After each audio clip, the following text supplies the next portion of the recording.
Hello, you lovely people. Welcome, YouTube. Welcome, community. And now that I got you, bam.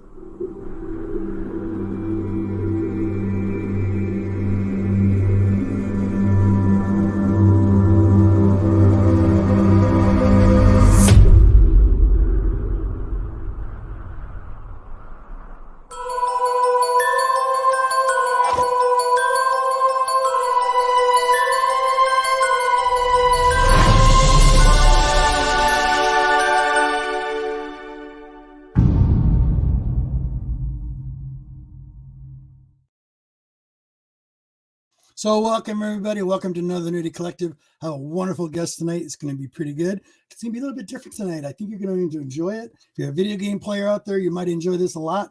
Got a big video game collector here as well. And without further ado, I have a couple things I want to say real quick. I want a big shout out, and there's a link I posted down below, and I really would like you to go check it out. But it's Pocan Joe, my brother out there, dude, awesome. He does this thing called the Evil Lair in his garage where he builds things.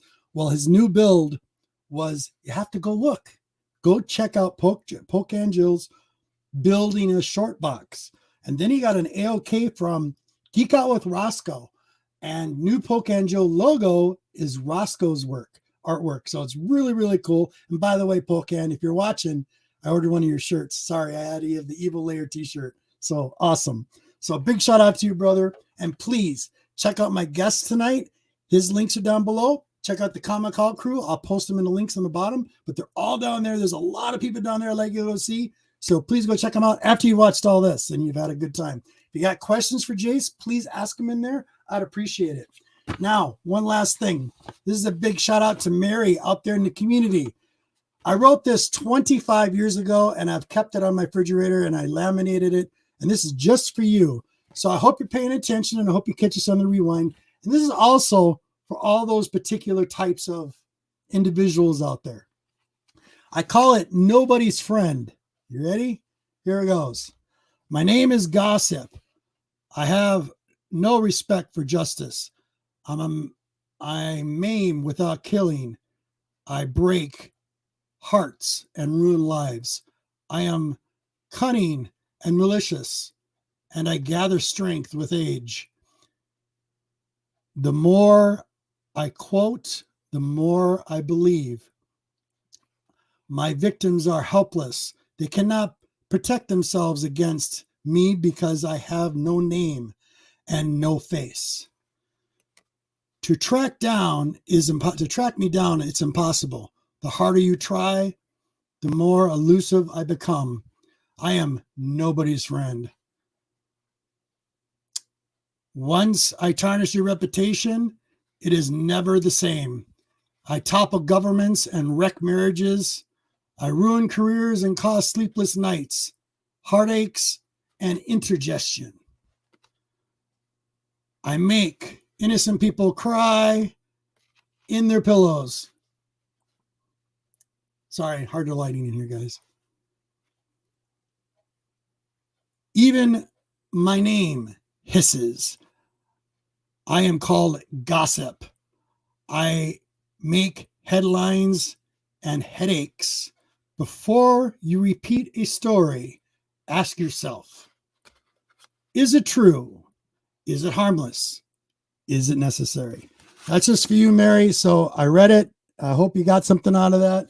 Little wisdom of the G-Man. Anyway, now that you found the G spot, there it is.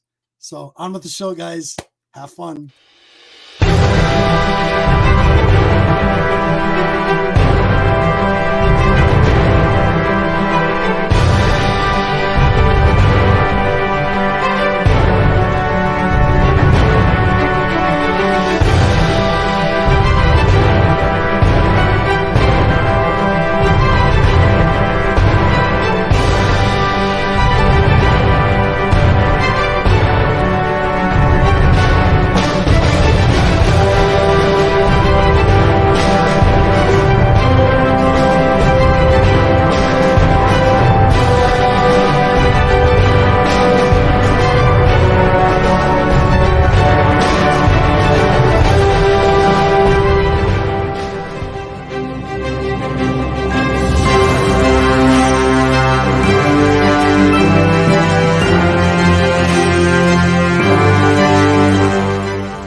Hey, hello everyone, man. This is Jamel, aka Jace. Jace7189 is my name for all my social media pages, YouTube, Twitter, and Instagram, which is my stomping grounds. Instagram is pretty much my passion where I love to share all my collection of my video games, comic books, even movies. So go check out my IG page, man, because that's where I'm the most active and that's what I'm the most passionate about. And I always share my opinions, pretty much everything that I love. Awesome, Jace. Welcome, buddy. Welcome. Yes. Very cool. I love that intro, man. I love that intro. The pictures. That was good. Yeah, good. It did you good then. Except darn. Yeah. We got it. So, how are you, brother? Thank you for being here. I really appreciate it. Yeah. So we got a lot to talk about tonight, I think. We're going to have a good time. Big shout out to the chat. I want to say thank you very much, everybody. You guys rock. Pocan, there you go. I hope you've seen that. Please go check out that video. It's really good, you guys. All of his evil lair ones are awesome. He's always building something really cool in his garage. Captain, thank you for being here. Namir Mint, buddy, what is up? Art Chemist, how you doing, brother? I am going to really... Oh, I can't say the name. I'm so sorry. How do we say that? Ombek? I want to say that right. I so apologize. Welcome. So sorry. All right. And then we got Puff. You got your brother in here. Yeah. All right. We got LaCrucis, Perry, and Just a Little Podcast. Brother, what is up? Thank you for being here. Appreciate it. Okay. Now we can, let's put this down there. No, we'll wait on a minute. And here we go.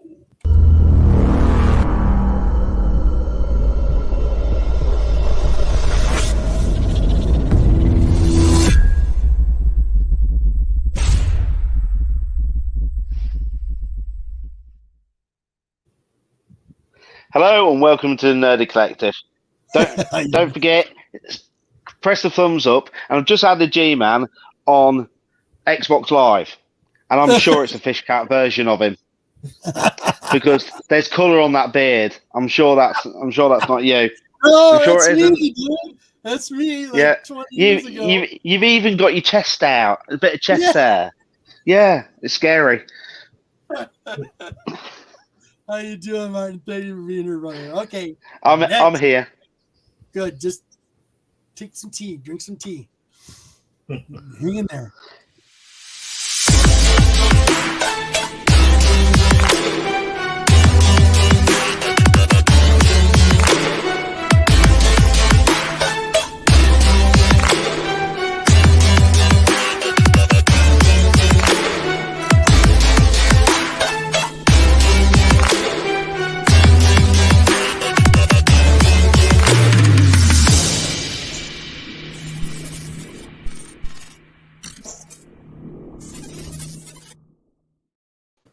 What up, peeps? Welcome to the Nerdy Collective. Good to have you here. We've got a good show planned for you yet again. Imagine that. Thank you, buddy. And without further ado, here we go.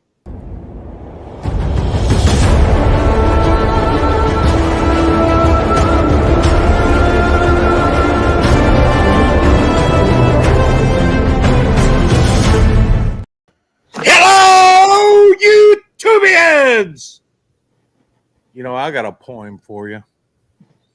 It's not near as good as Robert's, but I'll give it a go. Thank you, buddy. Roses are red, violets are blue. I found the G-spot, and looks like you have too. I love you, buddy. You're awesome. Awesome. That was great. Okay, here we go. Boom. There, we got it spelled. Yes. Right. Yes. There we go. Boom. All right, Jace. Cool. Where do we start? Gentlemen, go ahead and start asking questions. I got a lot to ask and a lot of comments. I want to know: are you the older brother or the younger brother? I'm the younger brother, and I just turned 34 last week Saturday. Did you used to sneak? Did you used to sneak in his room and steal his comic books and read them when you were younger? No, not with the comic books. No, that actually, when it comes to reading comics, I ain't started reading comics more until the late 90s. And Stape up. Sean is your brother, right? Yeah. Yeah. There we go. Okay. See, you could have went in there and read all of his. That way, you wouldn't have had to buy so many. You know. Well, besides Spider-Man, I think Spider-Man, I'm going to say this later if y'all ask me the question, but Spider-Man was my first in terms of Marvel comic I had. I'm going to show some comics here that I actually did have before Marvel. Sure. Yeah. So, Papa's laughing. He's low. I love you, Sean. Come on, you're invited if you want to come, buddy. I sent you a link. Yeah. You can come on, bud. This is probably one of my favorite birthday gifts already, man. Oh, yeah. Yeah. That's nice. Sonic the Hedgehog 9.2. That's nice. Yo, I had like 4 Sonic comics back when I was a kid. Those are actually the first set of comics I had. I was a diehard Sonic fan. So, diehard Sega fan. Let me show y'all some more Sonic comics here. Sure. There you go. Sonic 5. Yeah. Very nice. Covers. Did you love the cartoon as well then? Yes. Oh, I love it. Yes. That's what the cartoons. The cartoons what drove me to get the comics. Because when I was watching the cartoons and when I saw them in the shops, you know, that's what led to me getting the comics. And they were my first comic experience until I ended up showing 2 of the books later on. Shame on me. And what else? That's what I don't think I showed this one right here. So these were my birthday gifts from last week. Sonic books. Yeah, you gonna let me have the spotlight. There you go, Puff. Yay, Edwin's in the house. Sonic the Hedgehog was the first character as a kid that I fell in love with. You know, he was way cool. Look, when we talk about games, I want to bring him up, but Sonic was the character he was my mascot and my childhood favorite character. So from the video game, the cartoon to the comics, I was all Sonic, and also Sega fanboy too. Well, see, now that we got you on here, can you tell the most embarrassing moment that Stay Puft don't like to talk about? He's in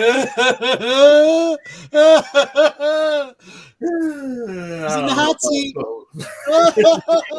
Come on. Yeah. He said let you have the spotlight. Come on. Let's hear it. We want to hear some stuff about Stay Puft right quick. I ain't gonna I was just going to talk about some of the things in terms of video game embarrassments that had him. Because if it was for me, Sean, he'd still be a gamer right now. But I pretty much had him retired from the game. Because it started more outside in terms of us competitive. We used to always play the 2K games. The funny thing is he owned me in all the sports games, specifically more in Madden and NBA. But the more I started playing those games, and when I started to beat him, he quit playing. What? He kind of walked away. He kind of semi-walked away. Wrestling game. Now wrestling was like the games like the WWE games, SmackDown games. Those are the only games that we have our back and forth on. But those games, it drove him out. I ended up becoming a better gamer than him. Even his lack of video games just completely died, and it really died after Sega went out. Yeah, Sean was a big Sega fan, and I was a PlayStation guy when I got the PlayStation. So when one Sega kind of when they died, Sean kind of he kind of died with it. But the wrestling games and sports games kept him in it. But I kept getting better as a gamer. I kept beating him in the NBA 2K. It pretty much put Sean in retirement in game. So in other words, his video game sucked. Yep. Yeah. Okay, now we got that straight. He said he let me take over. Yeah, I took over, man. In 2000, it was a wrap. It was a wrap. I became the game ahead, and he focused on comics. Yep, that's how it is. Yep. So I saw you had a bunch of Horizon Zero Dawn stuff in the in the kind of the intro. I'm a huge fan of the game, huge fan of the comics, and a huge fan of the character as well. Do you have any? Do you have like the whole run of the first set of the Aloy books, the Horizon Zero stuff? I have the whole run, and I have let me see. I only got one. There was a bunch of variants for those too that were kind of crazy. This is pretty much one of my favorite covers, man. Peach, Yeah, the peach. Yeah, the peach. Yeah. Yeah, I love this cover. That's nice. So do I. Yo, but yeah, I'm a diehard fan of Horizon. I love from. I think it was when they first saw the trailer of the game. Yo, this game had potential to be good. Yo, Right. They kept on showing it. The more excited I was for it, and it was what the second collector's. Yeah, what's the second collector's edition I got for the PS? Actually third, Mortal Kombat for the PS4. But when that day came in, when I got the game, yo, Horizon is a franchise. I think PlayStation's gonna go far with this franchise. I agree. I think so too. It's one of my favorite games. I've played it through. I beat several times, the first one, and then of course the Frozen Wilds as well, and then of course now they've got Horizon West, which is Forbidden West, which is cool too. Yeah, I beat Zero Dawn 5 times. Yeah, 5 times I beat the total. And I want to start my second playthrough for Forbidden West. I want to do the New Game Plus. Right. I got the platinum trophies for both games, man. But, nice. That game is unbelievably cool. Yeah. I'm going to take you in the Wayback Machine. What is one of the your most popular you love playing coin op machines? Coin up machines? Coin op. When it comes to coin up, only I got the Ridge Racer coin up right now. I don't think I ever posted that on IG, if I'm not mistaken, but I need to post it. But I do got the Ridge Racer coin up arcade machine. Oh, cool. There's a Sonic. Oh, I got that same part right there in my collection. Nice, Martin. Nice. Got me some Sonic. Oh, you got Tails. See, Tails, I don't got no Tails pop. It's like no Tails. Very cool, Martin. Yeah. Uh, As a matter of fact, let me see if I can reach for it right now. It's right here. This baby right here. Sonic the Hedgehog. Whoa. Yep. Nice. The video game cover. That Sonic the Hedgehog game's out there.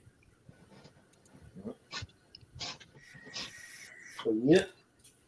I was always into Spyro, the little cat. Spyro the Dragon? Yeah. The one. Match. Yeah. Okay, and that's a good game too. Metal Slug was a good Spyro, game. Crash Bandicoot. Yeah. That was, I think, PlayStation 1. My kids used to play it a lot, and then when they got tired of it, I started playing it, and I think I finished the game. I beat it and everything. I don't think I've finished any of the remasters. Showing our Sonic tonight. I love it.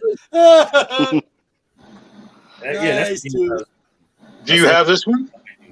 Have you got the glow for the Super Silver? Jace, do you have this one? No, I don't have that. Well, you know what? I'm gonna send it to you. I'll hit you up on the DMs later, and I'll send it to you. Thanks. You want to see some rare Sonic stuff? Give me 5 minutes. Okay. Well, again, this is a 2-pack. It's not in perfect shape, but I'd rather it go to a Sonic collector than me have it and do something. You know what I mean? Because I'm honestly going to sit on it and trade it in. And again, like I said, this thing's not in perfect shape, but I'd rather a collector have it because it just makes more sense. You know what I'm saying? And you're a Sonic guy, so I'll send it to you. Thanks. Yep. Yeah. I'll take anything Sonic, man. Anything Sonic, I'll take. Mm-hmm. Now, Jamel, I grew up with Sonic, but I started with the series because we never had a consoles or anything, so I never played Sonic when I was younger. But I grew up on the cartoon, and then obviously it moved to Sonic Underground. Did you like Sonic Underground? I think Sonic, when it comes to the storytelling, I think Sonic Underground is kind of underrated. I liked the tone of it. Sometimes they could go too overboard when they do the rock and roll singing stuff. But I did like Underground. a lot.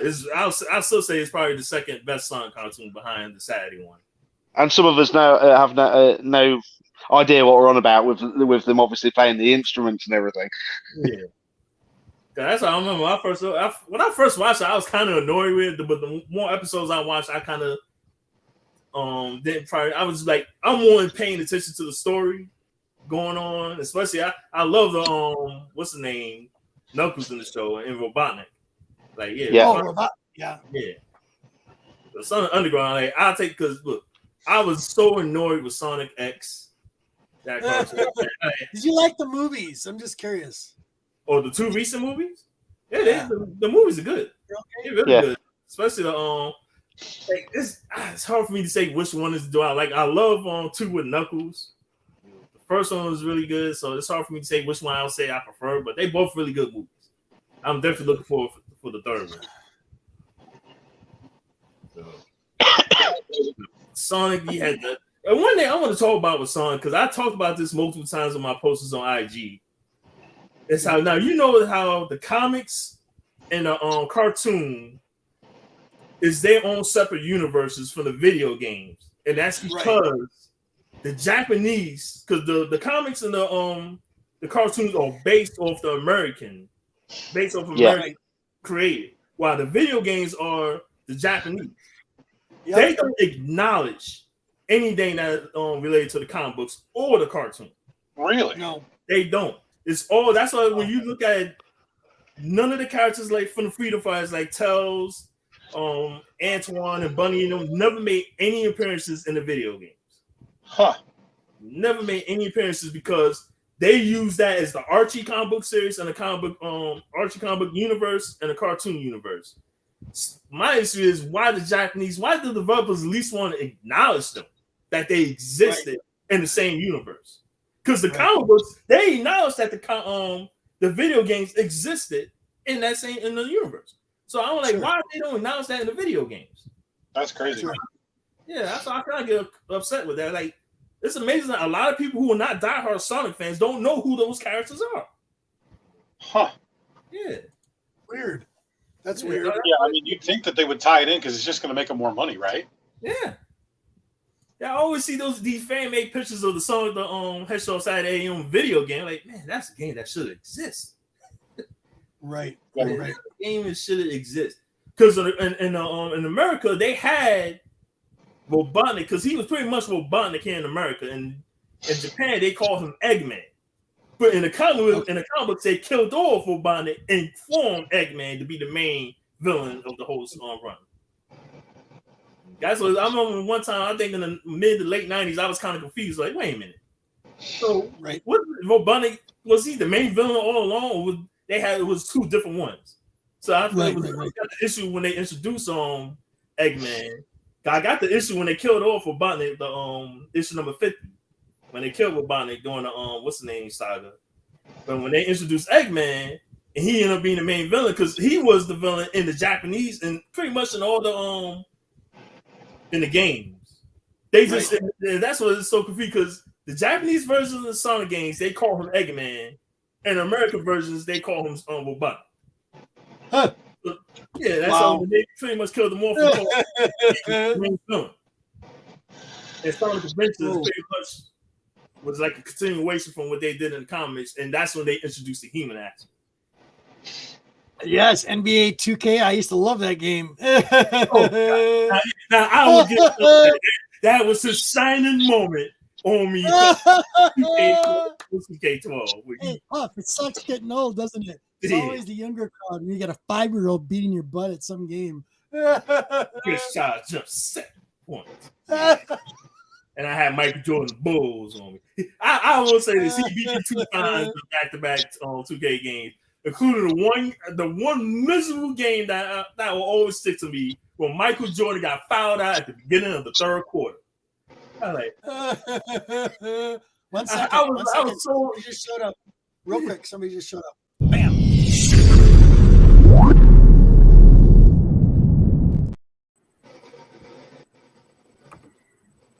Roman. Hello. What's up, buddy? Hey, buddy. How you doing? I'm here. Cool. I am You all here. right? Welcome, Jace, to the Nerdy Collective. Good luck. Man.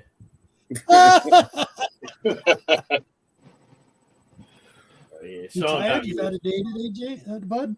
You know what? I would say this: Sean retired after those 2 games that he beat me. Did he? He didn't match him since those 2 games. That's hilarious. Yeah, he got me those 2 games, man.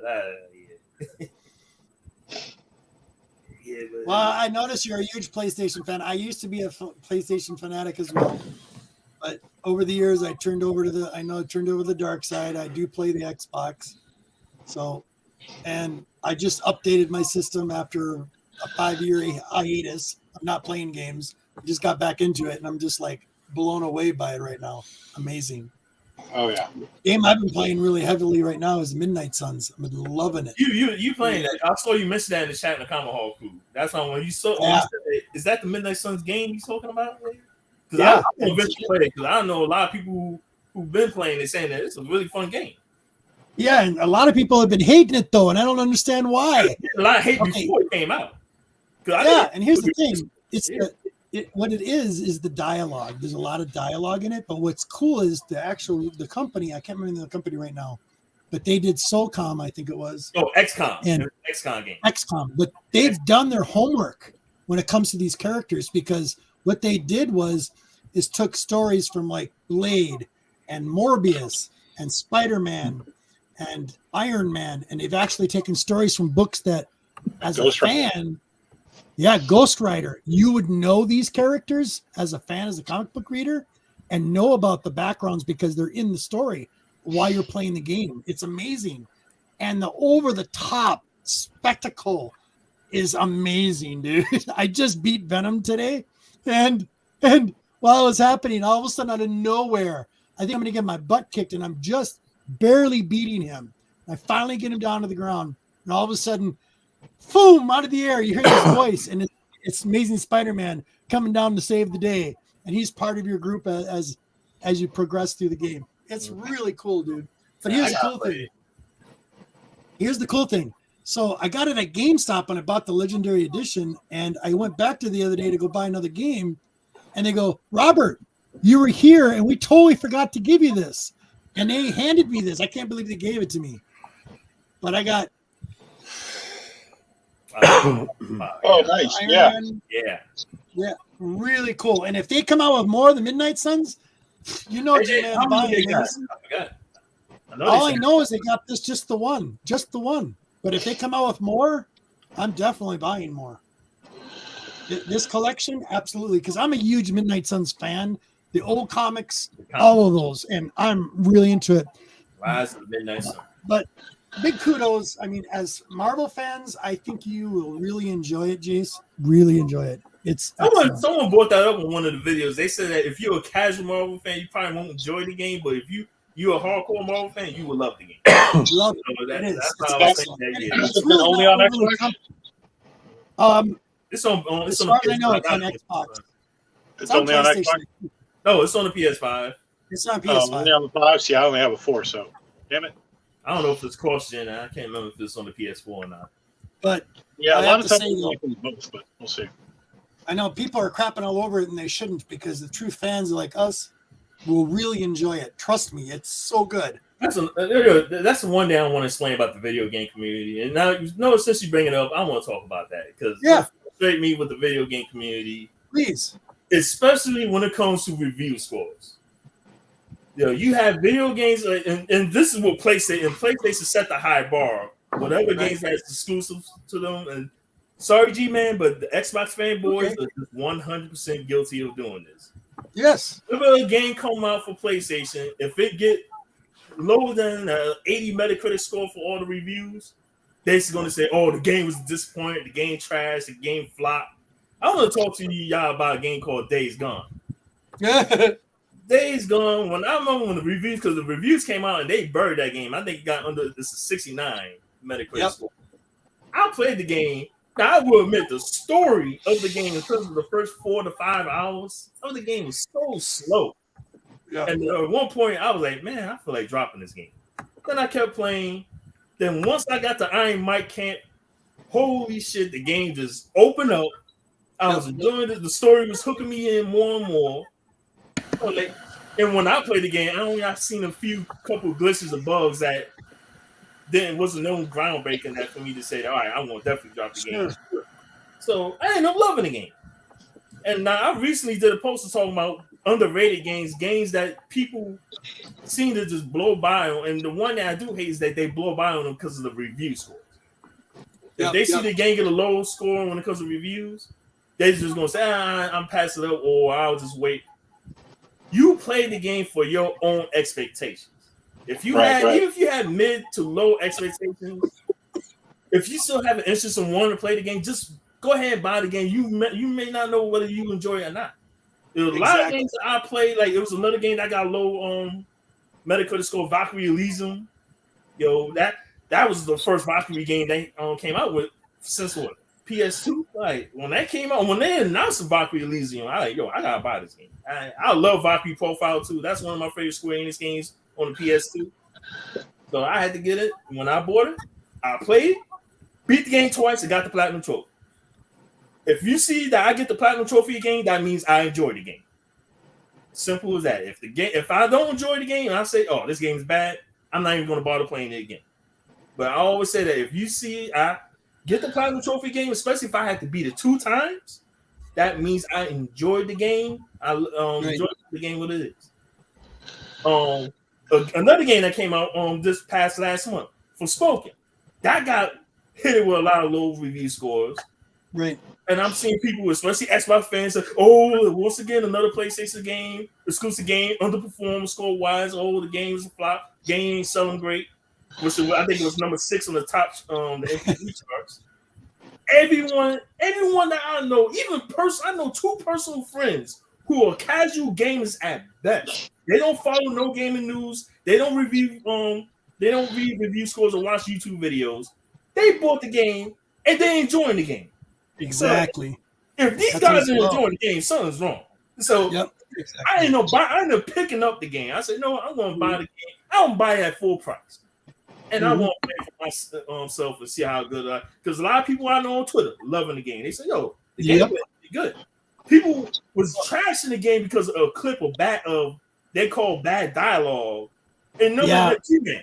There were people bashing Midnight Suns when they before they came out, and there was a couple clips. I listened to them, and they're not listening to them that way. Oh man, this is so cheesy. I'm like, nah. Yeah, give it a break. I am enjoying it. I'll be perfectly honest. I'm a Marvel fan, and it's got all the characters I like. I just can't wait to have Scarlet Witch and Morbius. I'm going to be able to play Morbius in my group. I'm Morbius, like, yes, Morbius is going to be in it. I'm so happy. I got Blade in my crew right now, so it's awesome. What was you saying about Buffy? What's that? No Buffy. Knocked off with the Buffy.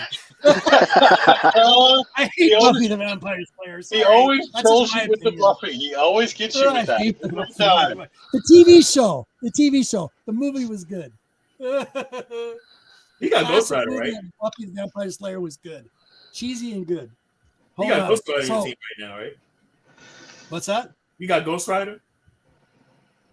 Ghost Rider, not yet. He's coming. It's coming. You have to play like so many rounds. You have to beat like so many rounds, and then you open up levels as you go. And then when you play through the game goes on to another level, and you get extra characters and more add-ons to it. It's pretty awesome.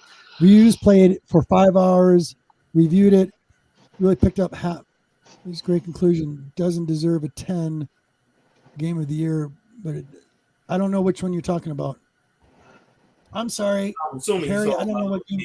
And that's another process. The game, these gaming journalists have been bad. There's a couple game journalists who, and I don't know if y'all heard. You heard the Hardware Legacy game, right? Yeah. Yes, I have. Yes. There was 2 journalists, and this is once I saw the first 3 sentences. I was like, oh my god, this is just her pushing her agenda on this game. She going to admit that she didn't even beat the game.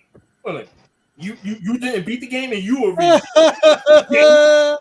reviewing the game, and you didn't beat the game, and you want to bury J.K. Rowling. You pushing your own agenda on a game that You shouldn't even be playing if you don't like J.K. Rowling in the first place. So, what are you doing?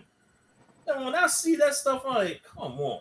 And the last couple of years, you've been having game journalists and good to know. Been brutal. Yeah, it's an awesome game. I've been playing it, and I've been playing. I didn't realize that I've been only played 15 hours. I feel like I played 30 hours of this game. Hogwarts Legacy, it looks awesome. Like I played 30 hours, but the game time said 15 hours. Like, ooh, all in one stretch. No, that's no. When I bought the game. When I bought the game last day from Friday, it said 15 hours on the game time, and I felt like I put way more hours in that. But I think it don't count all the time. It don't count. Yeah. No, I agree, Perry. They should absolutely beat the game, or at least get further into it before they decide that it's garbage. Here's the exciting thing, Deuce and Jace, Roman and Martin and Monty. So I'm really excited because there is actually, if you put H.P. Lovecraft in the search title under an Xbox games for looking for games, I found 3, and I actually found 1 yesterday in the video game looking for video games. This is an H.P. Lovecraft story, and the video game looks awesome. It's called Sinking Cities. I think I've seen that shot before. It's a whole H.P. Lovecraft story, action adventure horror game, but it looks fantastic. Is it an Xbox? So, I definitely that was a pickup for me, big time. Yeah. Yeah, check out the demo on that. It looks pretty awesome. Always Legacy's a fire game. What's I'm not that? even a big Harry Potter fan. I'll admit. I only got watched the first 4. I watched the first 4 movies, but 3 of them was in school. When they played, when I was going to school, Jamel, have you read the books? Nope, I ain't read no books. Sod the movies. Read the books. The books are amazing. It's so magical, and it's deeper and it's darker than you realize. Oh yeah, the books are exponentially darker, and there's so much stuff that goes into it. Just like Martin's saying, there are so many things that like Rowling addresses, like from social concepts to, all kinds of different stuff. It's really there's so much more about Dobby as well. There's so much more about that. Yeah. About the elves and everything. It's crazy. It's a wild story that she wrote, and it's so much more in depth. Like Martin said, the books are exponentially better. They really are. They are. Have you seen the size of those books? Yes, and they're actually written in bigger print, Monty, so you can read them too. Oh, yeah. Well, I don't got time to read that big of a book. I just watch the movie. I still haven't gotten to the Wiki books. So I was supposed to get those books a couple years ago. So I mean, they really are brilliant. They're amazing. Yeah. The movies are good, but the whole aspect of the books is amazing. And everyone gives J.K. Rowling stick for her own point of view. We're all allowed our point of views, whether you like them or not. Just because you want to be what you want to be, that's your choice. But we all don't have to agree with everyone's decisions. It would be a boring old world if we did. You're not wrong. Yep. Well, you got to remember, too, she started writing these books when she was homeless, living in her car with her kids. Yeah. I mean, and she managed to pull this story off, and managed to write the book. I started reading the books, I think the first book was out, and I didn't know anything about it, and a friend of mine introduced me to it, and then I was waiting for the second book to come out. That's when I got introduced to the books. And they really are unbelievably great. They really are. And it's my mum who got me onto reading the books. My mum read these, and I said, they're kids' book. And I was working away for a company, and in the end, I read them, and I got hooked myself. Then I got my wife hooked on them, and she's read it twice over. Yeah. And the books grow up with the kids that are reading them. So you can see how, let's say, a kid from when they're 13 reading it, or 11, to when they're 18 reading it, you can see how much darker the story is, like with Dumbledore. Yep. Weren't the actors about 8 years old or 8 or 9 when they started? Yeah, There's about 8, 9, 10, 11 around that figure. 10, 11, I think. Yeah. And the game sold 12 million copies in 2 weeks. 12 million copies in 2 weeks. All that crap about boycotting the game was just put to bed. Yep. They need to stop. And I heard they're going to do a TV series too. I heard about Yeah, that. I heard that too. Yeah, so Yeah, I wish that I liked the movies. I really did. I liked the Not movies. quite. Not quite. Remember, it's a story. That's where I have a problem with the story. That's the only thing I have a problem. Isn't the TV series supposed to have like Harry Potter's kids? Or is that the next movie? No, the series is going to be based on the video game. They're going to focus on Hogwarts. Oh, okay. Well, I thought I heard something that they were going to start making another series of movies, and it was going to be Harry Potter's kids that were involved in it, or not his actual kids, but the kids on the movie. So maybe I was wrong. Yes, I don't know. I haven't heard that, but then most of the stuff on the news I've kind of avoided with everyone boycotting things, and it's stupid. Yeah, it's stupid. Yeah, it is. It's really stupid. I was seeing that people on Twitter, especially Twitter. Twitter is such a small space. So, like, people act like Twitter is like the norm for people to say that, oh, if they criticize thing and this big thing on Twitter and all that, oh, it'll get recognition and all that, it'll happen. And nope.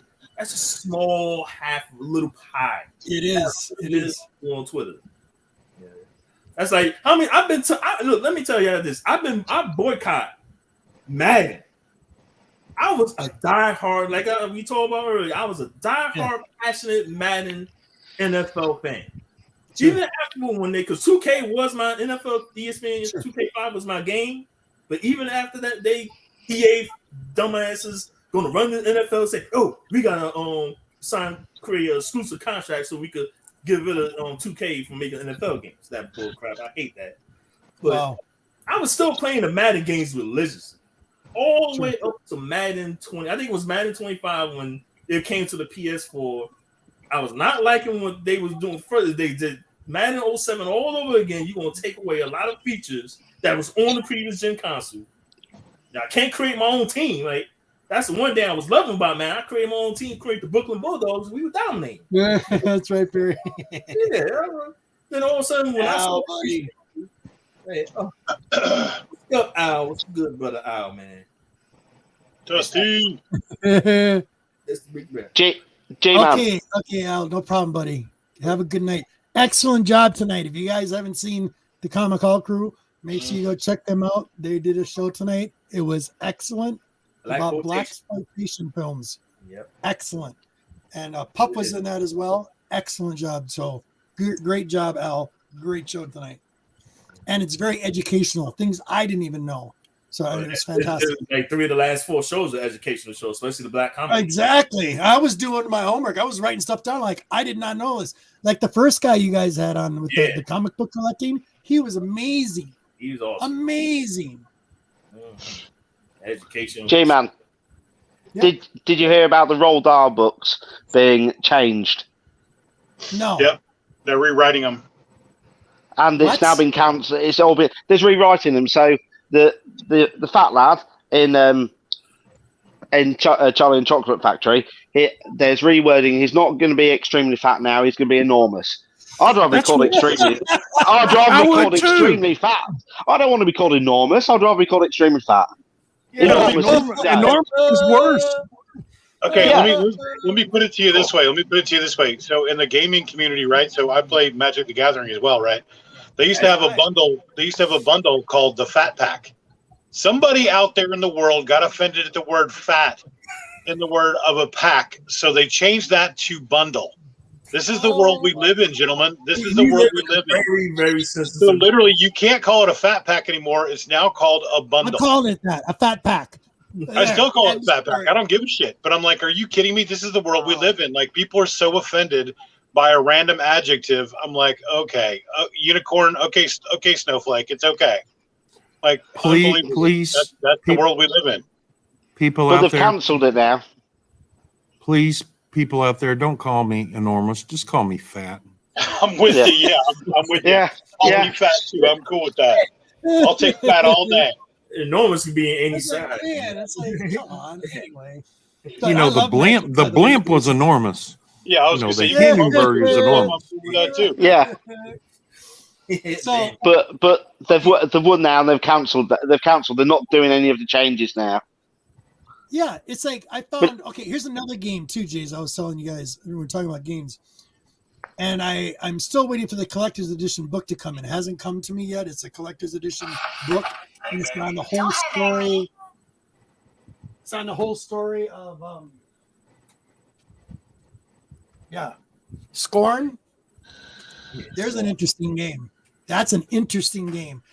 Think of an Art Deco film or an Art Deco kind of an adventure, but there's no sound, and the only sound that's in it is like either the creatures that are going around, and it's kind of like a biomechanical, very H.R. Geiger feel, very gruesome, but interesting. And there's puzzles throughout the chapters. It goes through chapter 1, chapter 2, chapter 3, and you're trying to figure out what's going on.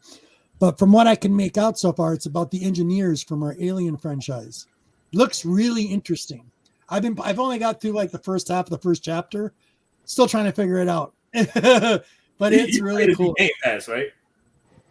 Or you bought it? Yeah, I bought it. Game Pass. Yeah, I got it. That's the only way I'll play it. Yeah, I got it to Game Pass. Yep. But definitely good. You like weird and different and creepy? Yeah, it's right up there. The cancel culture we're experiencing in this day and age is just baffling. Absolutely baffling. Green Legend, buddy Robert, what is up? I see him on all the time. How you doing, buddy? See you on the gaming shows. Awesome. And don't get me wrong, we as human beings have made plenty of mistakes in our history, but if you start to forget your history, you repeat those mistakes. Yeah, exactly. You know what I mean? You know, when it comes to the video games, where this started from, and the anniversary of the game is coming up, and I'm going to do a post, and I may mention it. Y'all remember God of War Ascension, right?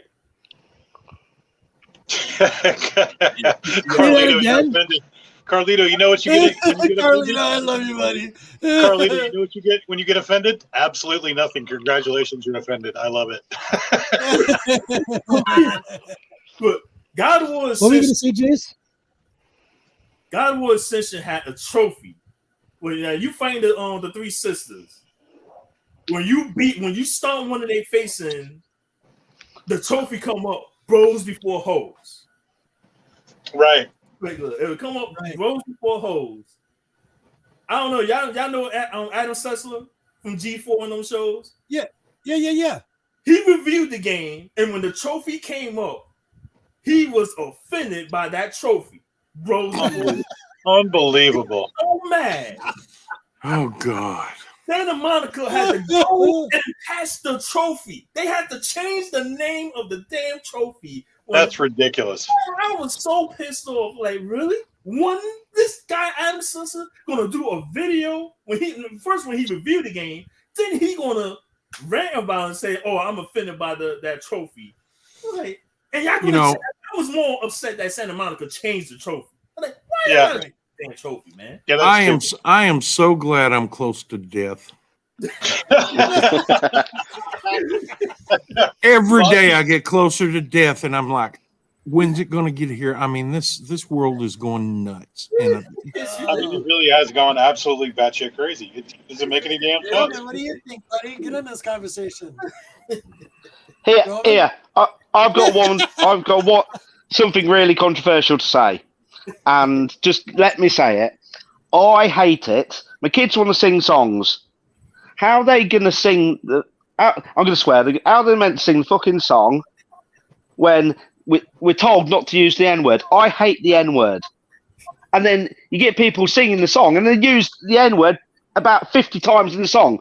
But then we're not meant to use it. But then how the kids, my 5-year-old, 8-year-old, whatever, that they grow up listening to that word being used. Stop fucking using it. Yeah. It's the N-word is just the same as the F-word. The amount of times when I'm talking about, the F-A, you know what? The amount of times that word has been used in hip-hop from the 80s and 90s and 2000s. Right. Crazy. The amount now, G-Man, I post a lot of music and hip-hop songs in my stories. Yeah. I say at least, over the last 4 or 5 weeks of the songs I post, that word's been said at least 10 times. Oh, yeah, of course. Right. So, like, if I'm low key waiting for someone to get in my chat and say, take that song down. I'm offended by that word. I will not be surprised I receive a message like that. Well, I saw a comedian actually talking about that too, an Asian comedian talking about how black people embrace that racial slur, right? Whereas other cultures didn't, and like he made a whole shtick of it, like, you know, like the Asian guys don't walk up to each other and go, "Hey, what's up, my chink?" And I thought that was hilarious, but like it was weird too because like it's just such a random thing. Like there's just certain words you just don't say to people because you don't say them, right? Because they're negative and they have a negative connotation, and it doesn't make sense. You're only really trying to offend somebody, right? And even Chappelle and a lot of other comedians have talked about it too. Like, why is this word still so prevalent, right? It's pretty wild. It doesn't make any sense. Let me tell you, because it's backed with hate. That's why. Well, that's the part. Yeah, I think the origins of the word is the reason why. Right. The origins, yeah. But let me tell you our story because here from I think like 2008 or 2009 when I met my boy Lonnie. Now he had like 2 or 3 white boys. One of them was a mix. Mm-hmm. So when he came around, we was chilling, and I saw him coming around. There was another dude named Derek.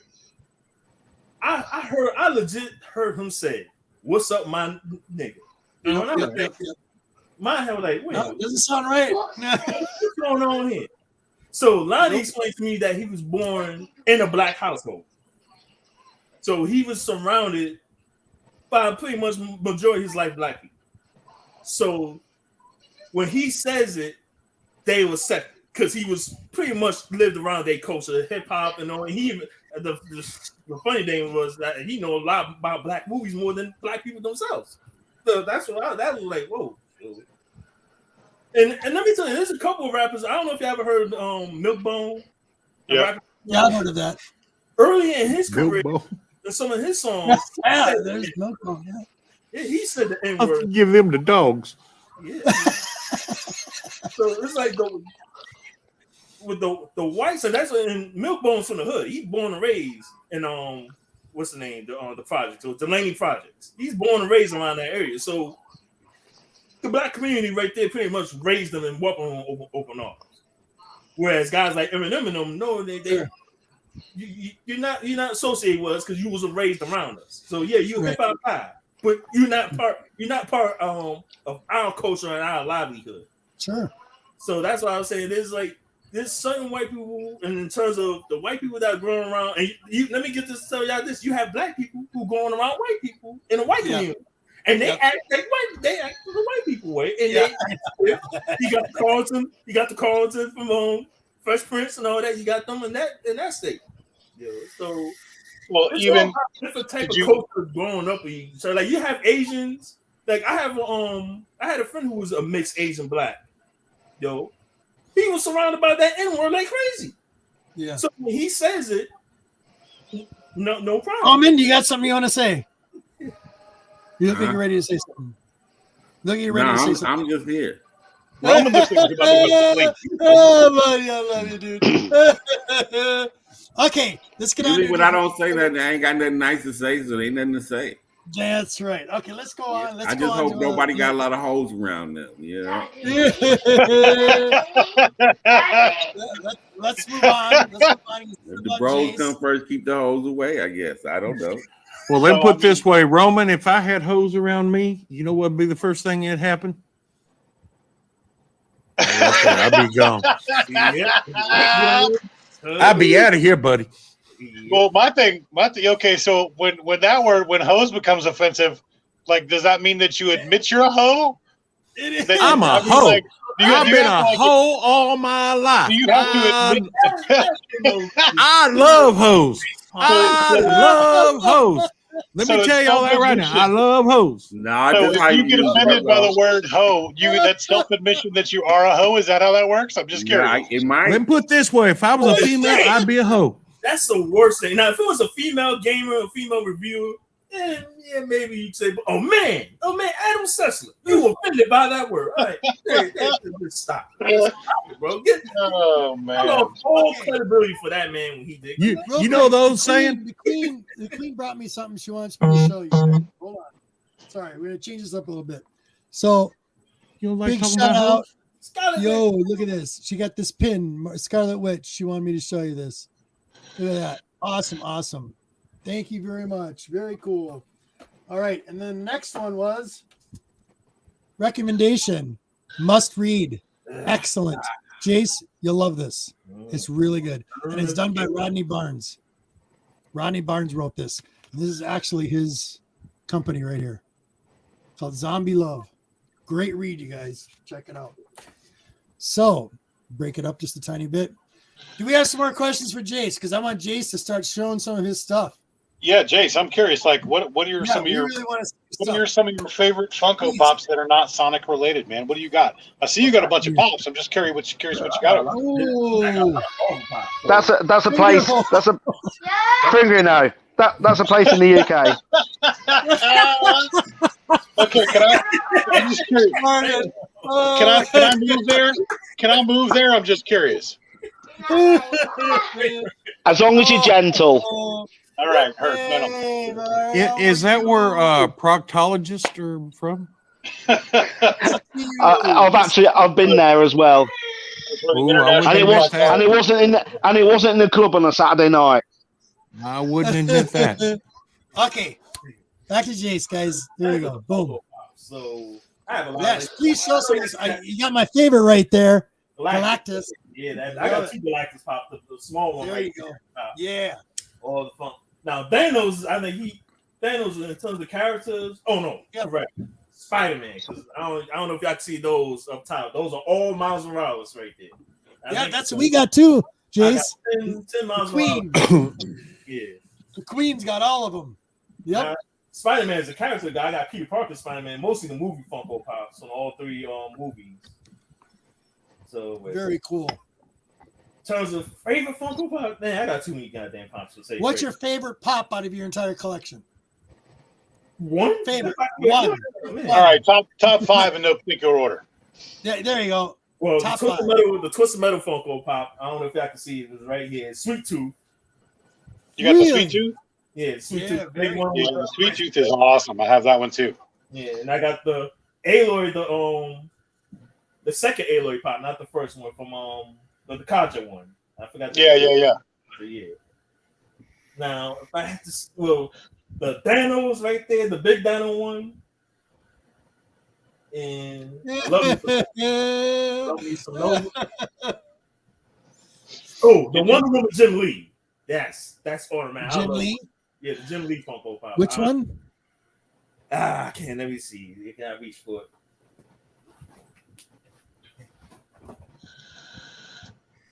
Because they did make a lot of Jim Lee Funkos. Yeah. This one right here. Oh, okay. Nice. Cool. Yeah.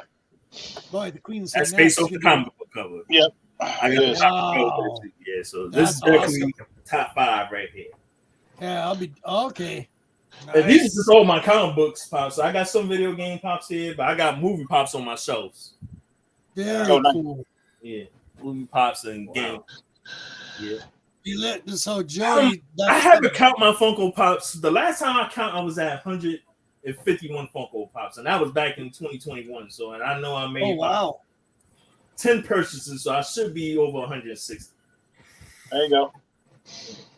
I ain't know X from Tomahawk Cool. He got over 1,000 Funko Pops. So yeah, I know. I'm not reaching that. He got a lot of customs too that are really cool. Yeah, he got custom pops, man, so I've got over 1,000 myself. Go. The Queen's getting up there. I'm sure she is. I had to slow down but this is funny that I had zero when I first saw Funko Pops back in 2015. I had zero interest in them at all. All right, man. This is, but in 2017, I think that Deuce Horizon Zero Dawn because Aloy and Cable. Yep. Were my first 2 Funko Pops. Because that when I saw the Aloy Funko, my immediate reaction like, should I get the Aloy Funko Pop so I could post it alongside the video game? Right.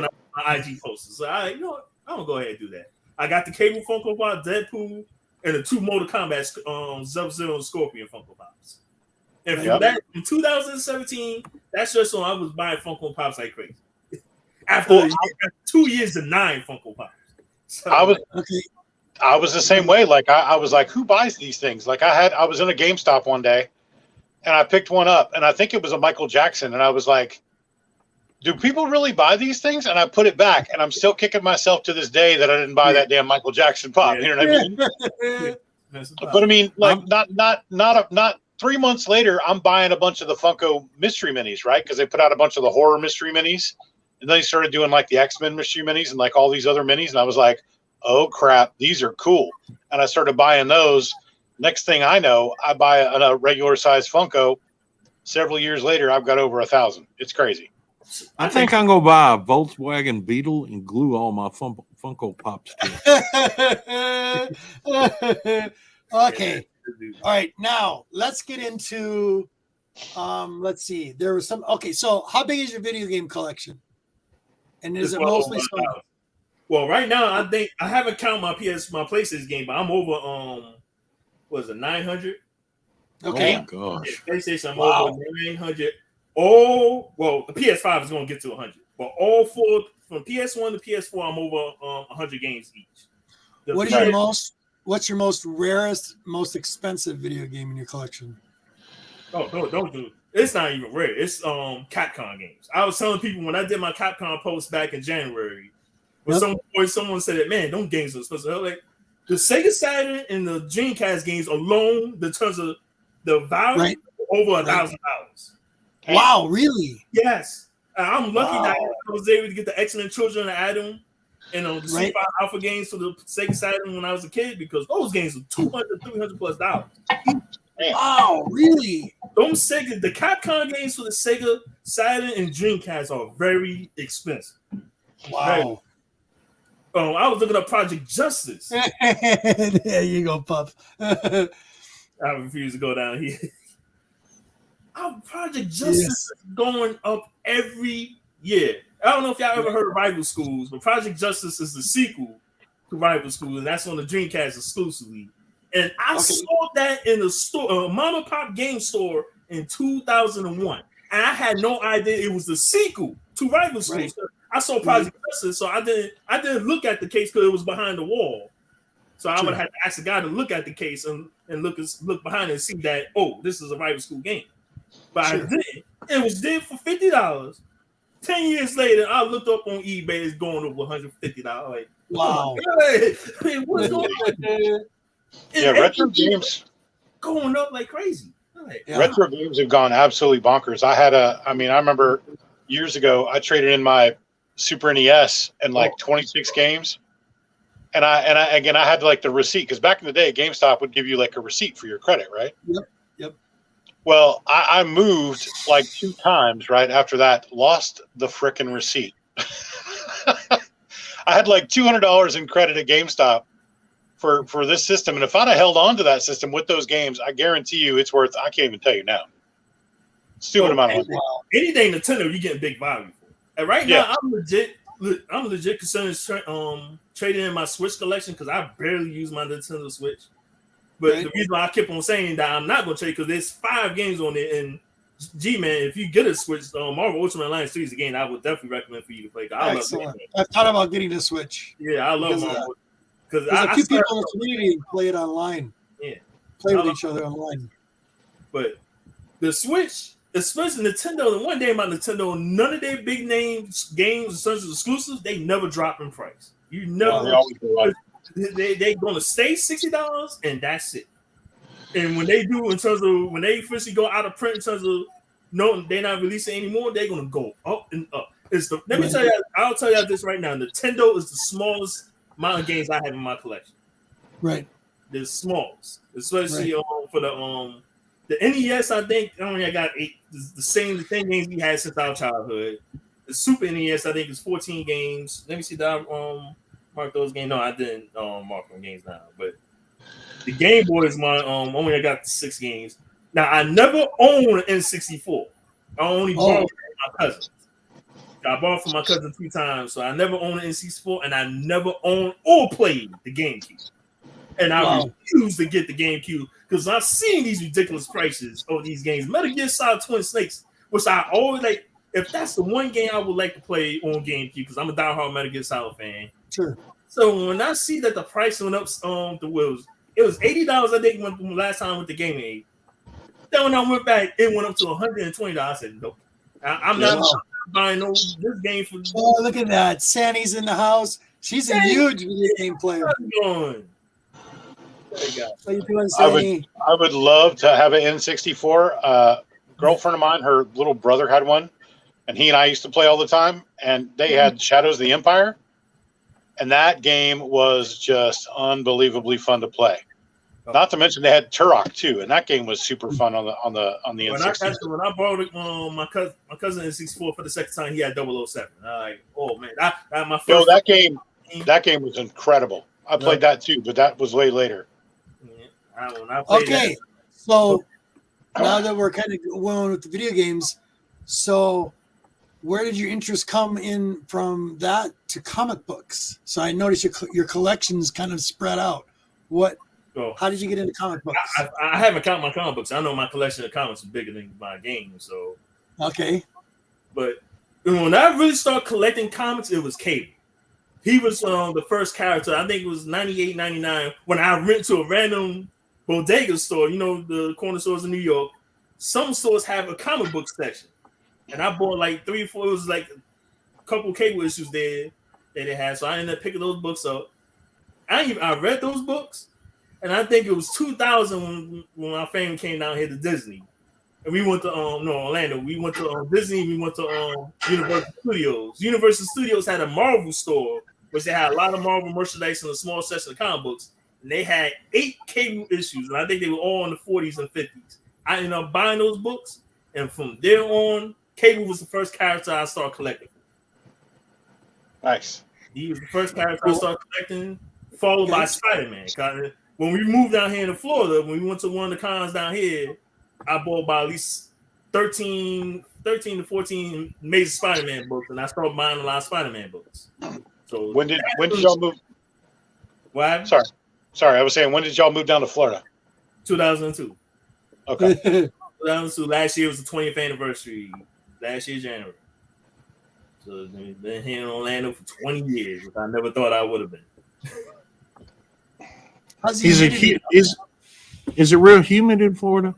Yeah, even right now, I got the AC and the fan blowing over me right now. Wow, really? If I had it off, I'll be sweating. I can't do that. Monty, I got the AC on, and I'm in Michigan. Yeah. We're cold as an ice box. Right, Roman? Yeah, I got the AC on right now, blasting 63 Are you kidding me? It's 15 degrees outside right now. Hot flashes, man. I can't sleep. I just can't take heat. Yeah. 72 degrees is hot to me. I'm sleeping. It's got to be cold. I can't sleep either. Yeah. And you know what the funny thing is from that show, I think X-Men, I forgot what set of X-Men books I got. I think, in terms of the X-Men universe, I have a lot of X-Men books in terms of all the teams, Excalibur, X-Factor. Right. Pretty much all X-Men related. I got 2 short boxes of X-Men. Anything in particular you want to show tonight? Anything you want to show that you really like? I ain't took out those books.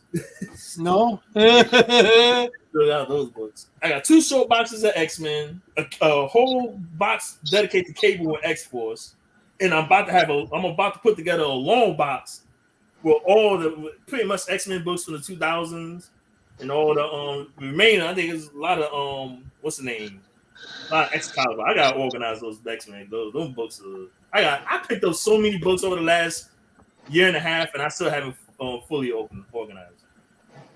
So here's a question from Sandy. She says, I noticed on your Insta you're quite a trophy hunter. So my question is, do you consider a game finished after having found all the trophies and the statues of the game? Here's the thing. You have 100% the game or 100% the trophies. Sometimes, like for example, with Hogwarts Legacy, I don't know if I'll be able to get the platinum trophy of that game. Consider how much the fact that, like I said, we ended up getting close to the end of February, and I haven't even come close to getting to midway of the game. And you got Resident Evil 4 coming out, which I definitely want to play. And I think Sean talked about earlier. I'm going to talk about horror games, but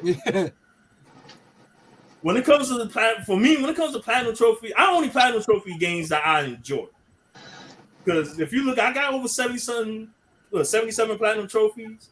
A lot of those either games that are easy or something like today was the anniversary of Elden Ring, and that's the first ever From Software game I got the platinum trophy for. Because normally when it comes to From Software, Bloodborne I think was it was the first game I beat of this, but all the Dark Souls games and second one, I dropped those games. They were too dropped hard. them because they were too hard, right? I loved them. Loved them. They're cool, but they're impossible. I mean, like to get trophies like he's talking about in those games. You got hit once. You had to dedicate. Look, I pushed myself to beat Bloodborne because I could have dropped Bloodborne a few times, but I wanted to beat. I was determined to beat the game, so that's why I beat the game. I thought about playing the game again. Then when someone said, "Yo, the DLC trophies are even hard. The DLC is even hard," I said, "No." Nope. I said, "No." I'm not. That game was really tough. I'm not getting it. So, but Elden Ring, I thought that Elden Ring was the easiest From Software game that they put out. And when I noticed that I could farm my way to get a high level, I said, I'm gonna spend about 8 hours farming, just going around killing enemies, getting some souls, and I'm gonna go ahead and overpay myself. So, Jace, what's your favorite genre then out of your gaming? What is it? Well, let me tell you, if you would have asked me this 20 years ago, I'll say about Metal Gear Solid 5. Metal Gear Solid turns 25 this year.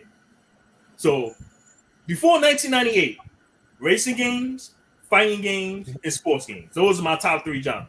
They were the only games I was always playing on Sega, PlayStation. Right. When Metal Gear Solid came out, that was like, whoa. And I want to talk about it because that game, Metal Gear Solid and Final Fantasy VII completely changed me as a gamer. Me too. That's what I want to focus on, story-driven game. That's why I look at Hideo Kojima as a GOAT for the game because Metal Gear Solid. This is my most. I'll let y'all know this. I beat Metal Gear Solid over 100 times since I played the game in 1998. I have played it from all 98 all the way to 2007. Oh no, Metal Gear Solid 5. So it's 2015. I play the game every year from there, and it's my most played and most beaten game. I like Metal Gear Solid completely changed me. Final Fantasy introduced me to JRPGs. I never played JRPGs in my entire life. So when I played Final Fantasy VII for the first time, I was blown away by that, and I became a JRPG fan.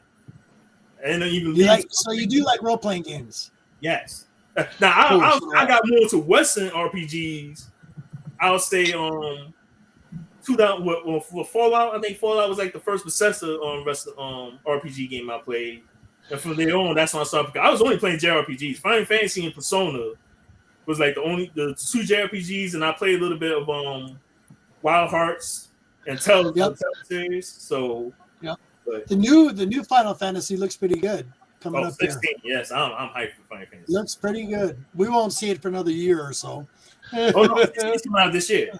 You talking about not for Xbox? You talking about Xbox? Well, yeah, I may not see it. That's going to be a whole other year. That's going to be a whole other year. We have to. I still haven't gotten the remake for 7. Yeah. So I know. Square Enix seeing Xbox, man. Y'all don't support our games, so we're not gonna put it on your console. So, but yeah. So right now I'm wide. My variety of gaming is wide. I play pretty much every genre, indie games. Oh, she played now. I'm not gonna get that because it just came out. Isn't Like a Dragon just came out this week. I'm probably gonna wait down the line again. But I did play all the Yakuza games. The Yakuza games got great down. G-Man, they on Game Pass, if I'm not mistaken. I think they're still on there. Who? Yakuza. Yakuza does? Okay, I'll look them up. I believe they still on Game Pass, but I love it because they are story-driven games. They'll beat them up. So. Yeah. Well, y'all got a lot of time because I'm still trying to beat Pong. I love you, Monty. Monty's still playing ColecoVision. Dude, I had all those game systems, man. They're awesome. And Tank Command keeps whooping my ass. Dang. Oh, River Raid. Oh my God, used to love that game. Pitfall, another game I used to love. And the worst game ever, and pissed me off, was E.T. E.T. pissed me right off. It was such a bad game. A lot of games. I mean, there's one. The Queen C just said one. Frogger. That was another awesome game. Frogger was another awesome game. Yeah, we're roaming like that. One of the games I don't play these kind of games. I play Total Chaos. I play stuff that just off the rails, you know. You need survival mode. I don't do the role playing, and you got to creep along the side of the wall. I couldn't stand Splinter Cell. You got to creep along the side of the wall and peek around the corner. So you don't like stealth games? Stealth games. I always say stealth games are not for everyone. You got. I can't play first person games. They make me, you know, they throw me off. I can't play first person shooters. That's why I stick to. That's why. And the funny thing was, 007 was the first person. Then on Medal of Honor series, which I'm gonna talk about Medal of Honor soon on my post on my page. Yeah, I can't. When the guys, it'd be a group like this, and they'd be at work, and you know, everybody off work, and they want to play Call of Duty or something. I can't play first person. I'm too slow, and then it bothers me. Just like you know. The funny thing about it, I noticed this in myself when it comes to Call of Duty. When I used to play Call of Duty, especially on the PS3, I was really good in terms of my reaction times when it comes to playing online. Easy how fast some of these people are. Recently, I noticed I've been kind of slow, and that's why I kind of gave up playing multiplayer gaming. You die quickly. Something about my reaction is not good. And Call of Duty, as soon as you spawn out, you're getting a bullet to the head already. Fast pace. That is like, man, I can't do this. You know what the funniest thing is? That's why I always practice up. The funniest thing is when you playing and you playing against somebody online and your Wi-Fi is not working too well. Oh, right. Why is my outfielder never catching to get to the goddamn baseball so he can catch it? Because my game was behind, so the ball always somebody I'm playing against somebody always get, why is this dude striking me out every damn time? I'm missing the swing. The input lag. I didn't know it was my Wi-Fi signal. I was behind. Yeah, I hated that in fighting games. This is why I stopped playing fighting games a lot online. I don't care what if the connection's good.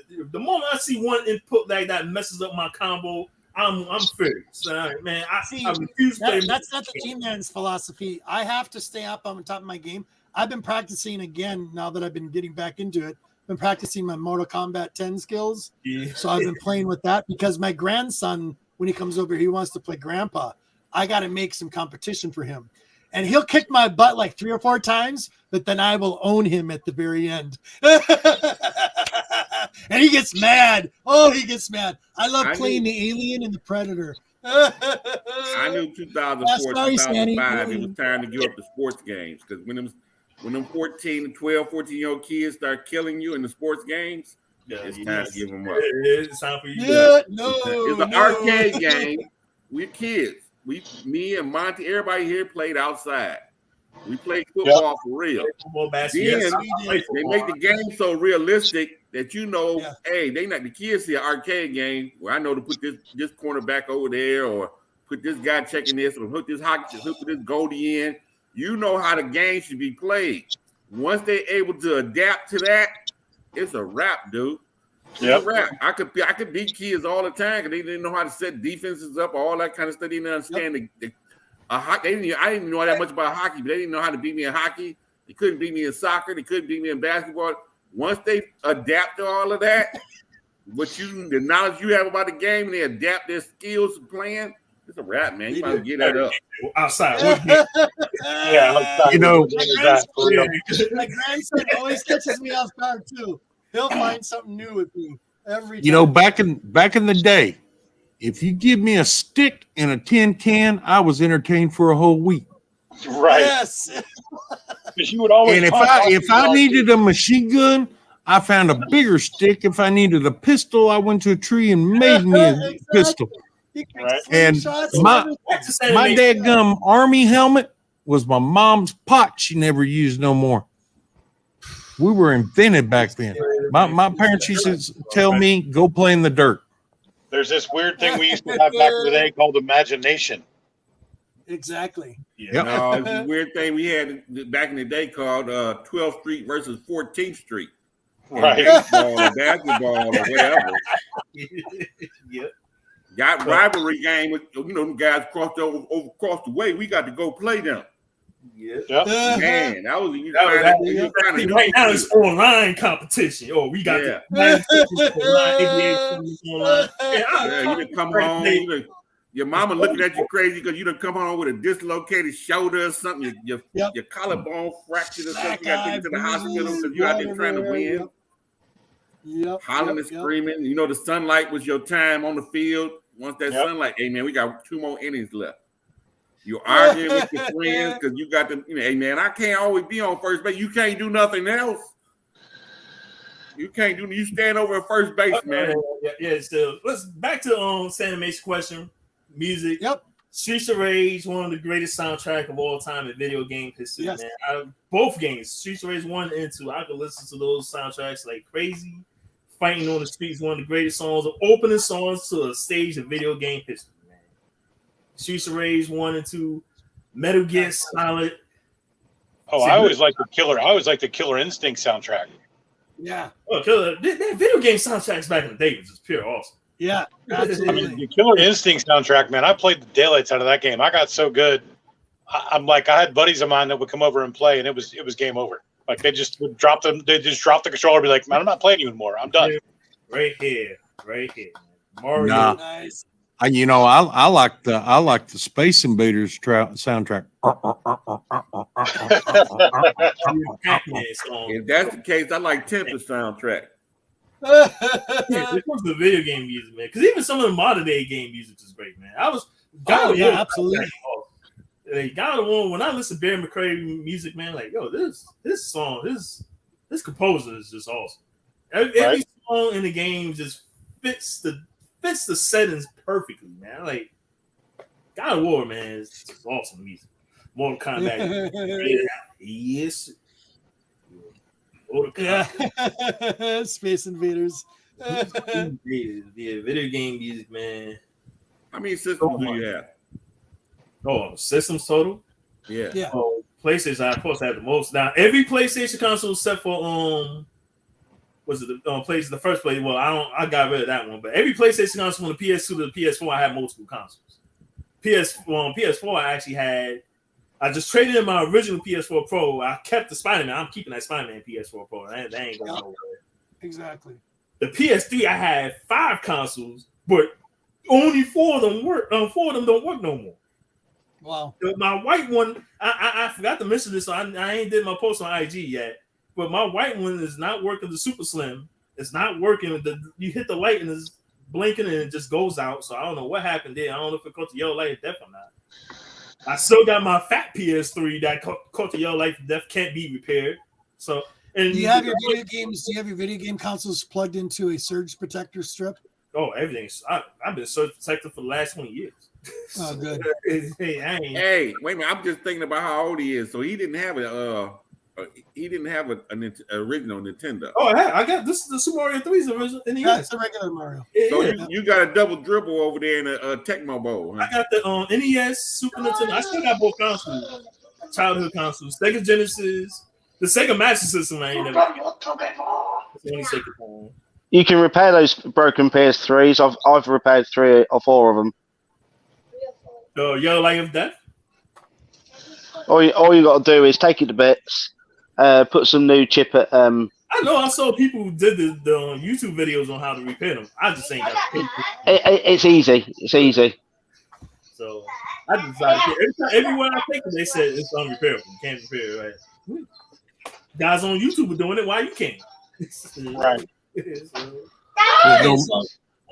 no money in it. Because he wants you to buy another one. That's why. Yeah. Yo, G-Man, you had the Xbox 360, right? Oh, I still got it. The red ring. Yeah, How many of deaths you went through? What's that? The red ring of death for the Xbox 360. The very first one won, and then after that, I went to the Xbox Elite, and I never had an issue with it ever. So even the Elite one, you never had an issue with it? Never an issue. Never had an issue. So I had. I took pretty good care of my stuff. One of my friends said that he went through 4 Xbox 360 in a matter of 14 months. I was like, I was so getting. It's usually I think it was a lot to do with the first generation systems. I had a buddy of mine have the same problem. One of my buddies had the same problem. And that means because I didn't realize this year was the anniversary and I missed it. But that means I ain't tell y'all about what happened to me in 2007. Because 2007 was like the first time ever. That's what exactly. That I was completely losing interest in video games. I was like, I think that year was like the first time that I think only I played a grand total of 4 games. And Tekken 5 was one. I played Tekken 5. That was the only game I played the most. Nice. But every other game, and I think it was more because I was concerned with the PlayStation 3 being so damn expensive, $500, $600. I was concerned that I don't think I'm ever going to get a PS3. Sure. So that year, I was like losing interest in the game. I wasn't playing that much gaming. Then I think it was October and November when I decided, you know what, I want to go ahead. Even after hearing what my friends were saying about the Xbox 360, because I already had the OG Xbox, and the OG Xbox only lasted 2 years because the damn disc tray broke. Right. So I want to get the Xbox 360. So I think it was back in November when I had about $330 something. I was telling my dad, yo, I can give you this $330. You could put the remaining, because the 360 had a Marvel Ultimate Alliance 2 bundle, right? Forza Motorsport 2. So you know what? That Count Von B, what's up? up? The rest of the money, whatever the tax money come up to, you get the Xbox 360 for me for a Christmas gift. Right. So I'm like, yo, I think he's going to do it. When Christmas came, guess what came under the Christmas tree? The Nintendo Wii. Boy, I was like, really? And all the hype that Nintendo was getting with that console. The open showing off the console. Oh, the motion control. Oh, the Wii workout stuff. He bought that console. And it's a good thing I ain't put no money to it, because if I would have gave him money and he ended up buying that, oh, boy, I would have been... And I tried playing the Wii, and I just was so depressed. And I was saying, boy, going to 2008, Metal Gear Solid 4 is coming out exclusively on the PS3. I'm glad I took a break for about 5 years. I took a break, and then I got the new system. I can understand people taking a break over the last 10 years. Like, if you get it was pretty weak. Yeah, now it's just improving. And the only reason why I took a break because I was just concerned that I was going to be able to experience Metal Gear Solid 4 and Grand Theft Auto. Like, oh man, then my phone, in some strange random day in January, I think it was January 17th, because I talked about it on my IG post back in 2018 during the anniversary. I received a Dell package. I'm thinking, order some Dell. I'm thinking it's going to be a computer or a laptop. I open the box and it's a PlayStation 3 80 gig Spider-Man 3 with the Blu-ray. Nice. I was so happy. I was like, oh my God. He got the PlayStation. Sound like me when I got my PlayStation 3. I was so happy, man. I hugged my dad because it was an early birthday gift, it was in January. Yeah. But I was so happy. And the best thing about it, I didn't spend the $330 that I had. So I went on a tear and bought what I think Call of Duty and Fight Night were the first 2 games I bought. And that rejuvenated me in gaming. Because I think if I ain't never got the PS3, I don't think I probably would have been gaming that much at all during that generation. So that really brought me back into the game, especially with Metal Gear Solid 4 coming out. Metal Gear Solid 4 coming out. I hype. And since then, I've just been gaming hardcore since. Okay, so before we get on to showing some books, because I know the gentleman here want to show some comics. If you got some comic books you'd like to show, I'd like to get to the 2 questions I ask every one of my guests. You ready? Yeah. Jace? Okay, hold on. I'm going to blow you up really quick. All right. Do you have any inspirational thoughts or ideas for the community as a whole? For the community as a whole. And we talking about just community gaming, comment, the name, or the community? Everything. All together as a whole. Yep. The one day in terms of especially whether you're doing videos or whether you're posting, you have to be creative. Because like how when I started, here's the thing about me and being on IG. When I started IG, I was really uncertain what the hell I was going to do. Like, man, do I want to post random pictures? Because I was going to post just random sports pictures. So I decided, you know what? I have a collection of video games. Let me go ahead and take some pictures and start posting them. And let me be creative with my picture taking. Because that's one day people praising me about my IG posts. They praise how I do my pictures layout, how I lay out my games, how I lay out my comic books, and all that. So I let me just be creative and do.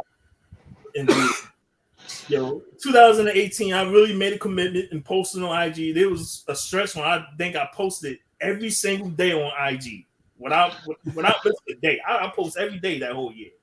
So that's when I like, you know what? I'm fully committed to it. I don't have to be on Twitter because I don't have to be on Facebook. Was really the first one. I started a little bit with it, but Facebook was getting me annoying. So I had to dump Facebook. Let me go on IG, and I'll be honest with y'all guys. One of the main reasons why I went to IG, the ladies, a couple of ladies, girls I know on IGs and all that posting their pictures. So that was really the first. That was the reason why. That was the reason why I explored IG in the first place. And we circle around back to the hose. Yeah, exactly. It was the ladies that got me on the IG. Because really, if y'all look at in 2016 and 2017, there was no gaming community and there was no comic books was non-existent on IG in 2017. You could not find a single comic book page on those channels. And so that's why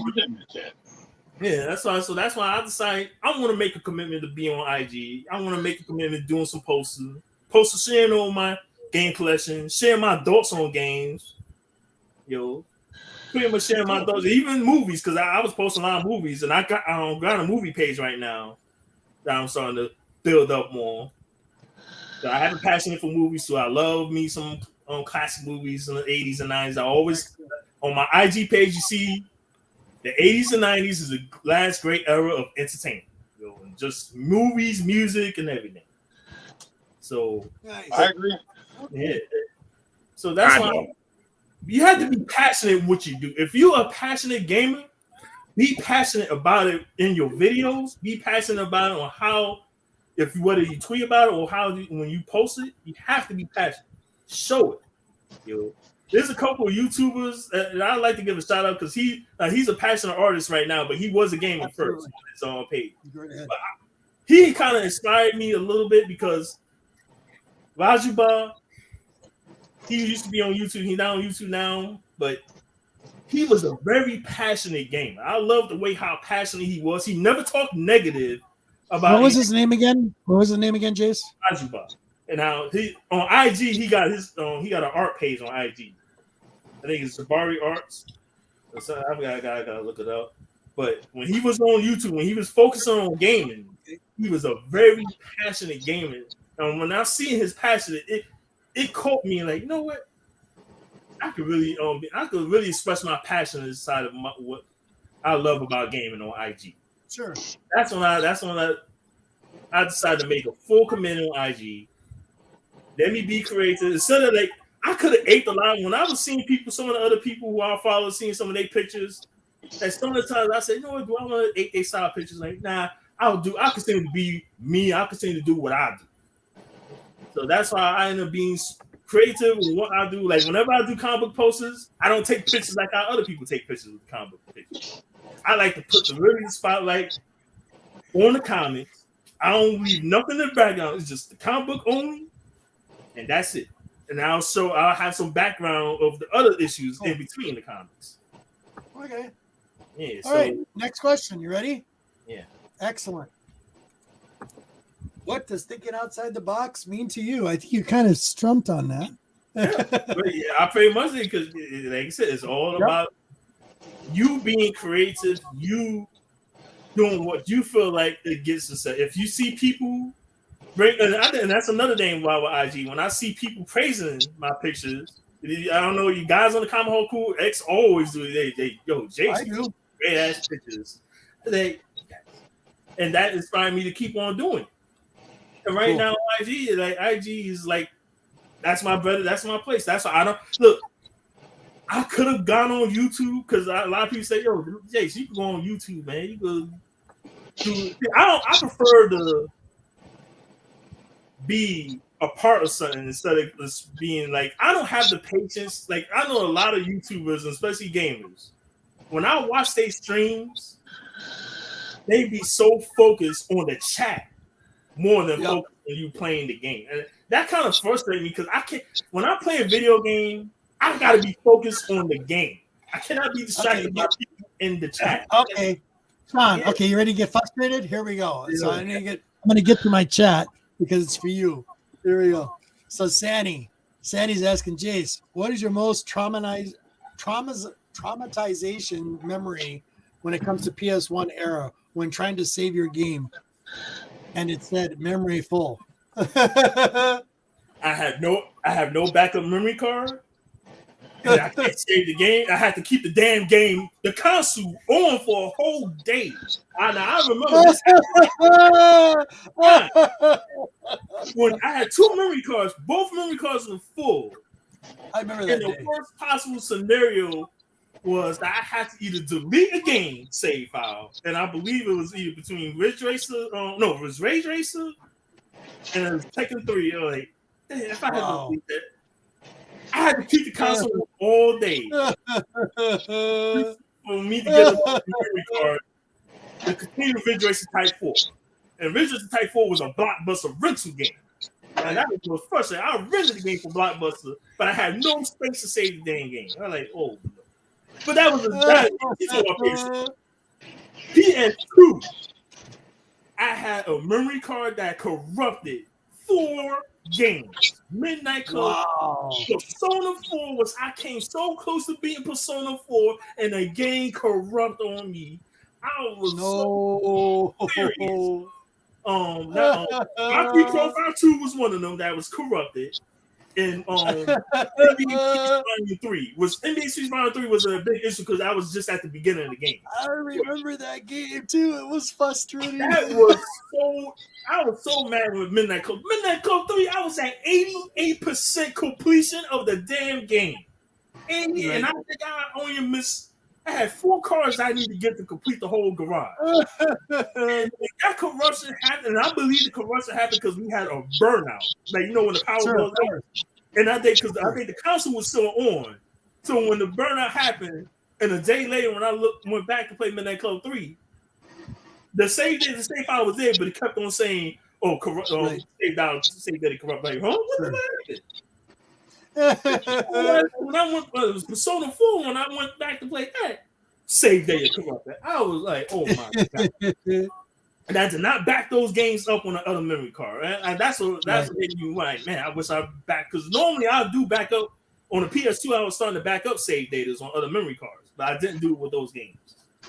That was frustrating stuff, man. Oh god. So do you have any suggestions for new players to video games that would come to this show and watch us for this time? Got any suggestions for them? Anyone who on units, games, whatever. Any suggestions? I always tell people, if you have a collection of video games, go to Instagram and share. I always say, because it was 2 guys on Twitter who I was saying they only got Twitter pages, but they always post pictures of their video games. I told you, Instagram, you post your picture and you join, because G-Man, you see my page. I always shout out people on my stories. I always see people's collections. I'll always, especially you on my phone, and you follow me. You have a great collection of games. I'm going to share them. I'm going to shout you out. I'm going to tag you. I'm going to support you. So anyone who has a video game collection, come to Instagram, show your collection off. I will put the shout out really. Put the shout out right there really quick. So Zach and Byron out there, if you're watching, did you hear what he just said? These are guys I know that have you talk about comic book collections. Their video game collection is amazing. It's like a museum's. Jace, it would blow your mind, the stuff that they got. So Zach and Byron, I hope you're listening. Do a YouTube or something, because people will love it. That's why I love Metal Jesus Rock. Oh, you heard of Metal Jesus Rock? No, he don't use it. He got a big collection. His collection is bigger than mine when it comes to overall PlayStation collection. So I love, because he was. That's another inspiration. With teeth marks. Ooh. Oh. Getting mad. Oh yeah. I don't know how many controllers I broke by throwing them on the ground, getting really upset with the game. Oh yeah. But like, Okay. I should join the IG. Man. I would say join IG. And if you want to be, because like, there's a couple of gamers I know on Twitter and who on Twitter and YouTube now. They don't do live streams and all. They do more podcasts. Now, if it was for work, I would be more available to do join. But work is getting me in the way, so I can't join any shows. Sure. Weekday shows. And I really, really, really thank you, Jace. I know because our works are always conflicting with one another. It was nice to get you on because I've been wanting to get you on forever because I got a lot of video game players out there. They want to hear about this stuff. They want to see this stuff. So it's like, hey, you got to present it. You know, dude, you're doing awesome. It's so Puff. Thank you for borrowing your brother. I appreciate it. He's awesome. Sorry, him and I got to play a game. I'm definitely gonna have to hook up. I'll have to get a PlayStation 5. It looks like now. I don't want to play. Hey, Spider-Man 2. You need to play the Spider-Man games, man. Don't Spider-Man. Yeah, games. I know. Spider-Man 2 comes out this year. And Get Vibes is easy. I'll tell y'all this. I'm currently working at Walmart, the Super Walmarts. Sure. Every week they getting a stack of PS5. But the thing is, they don't bring them out. They keep them in the back, so they don't want to bring them out because they don't want people to fight over. Because they have some issues with people whenever they $500 per unit. That's like again, like really. You know, how many times I used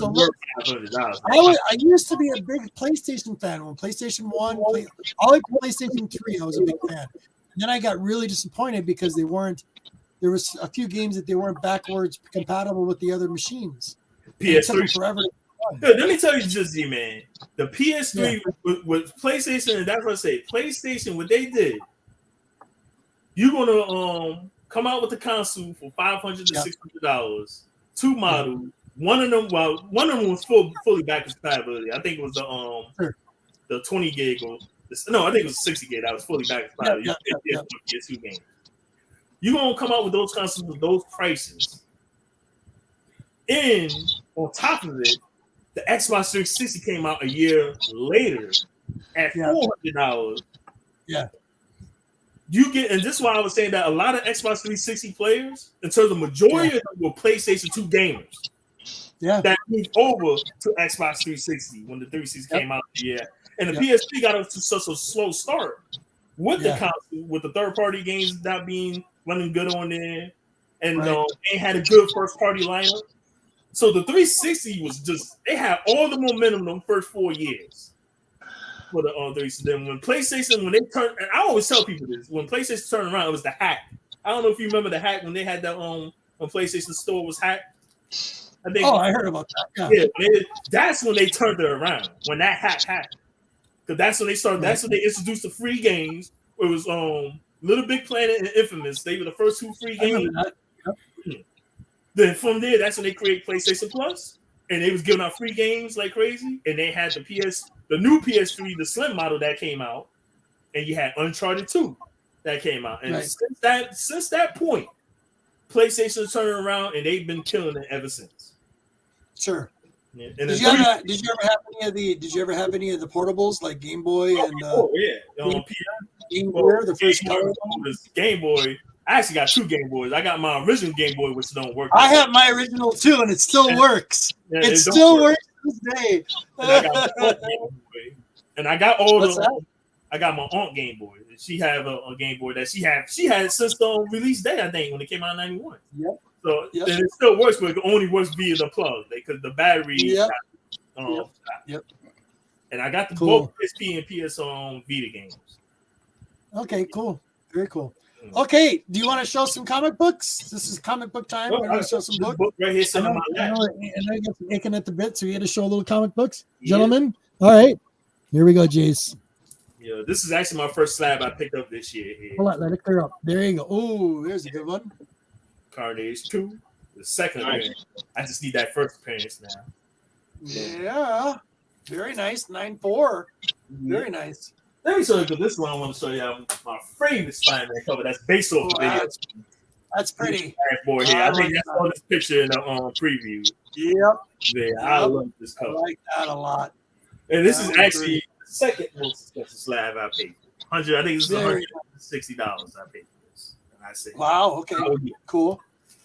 Let me show you how I'm going to try to complete here.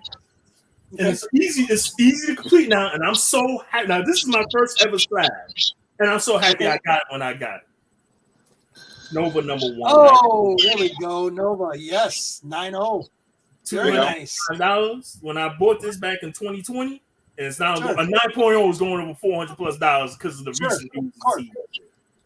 So I got issue number 1. I got issue number 2 with 8.5. There you go. Very nice. Easy slabs. So these are 3 Nova slabs, and this is issue number 12. His first encounter with Spider-Man. Okay, cool. Very cool. I got the final issue. I got the final issue raw. So I'm gonna try to complete this run this year because as I saw, Spider-Man's your favorite then in comic books as well, right? Oh yes. I tell you, my top 2 comic book characters are Spider-Man and Wolverine. They my cool. Gotcha. And I would say Batman's number 3. Okay. Let me just talk to y'all about Marvel and DC. When it came to Marvel, but now both of them, I was the anime series, the Spider-Man, the X-Men cartoons in the 90s that got me into the characters. DC, it was all about the anime series because I did not pick up a DC comic book until I think it was the mid to late. I think it was 2007 or 2008 when I got a Batman comic book. That was the first ever DC comic book I ever had in my collection. Cool.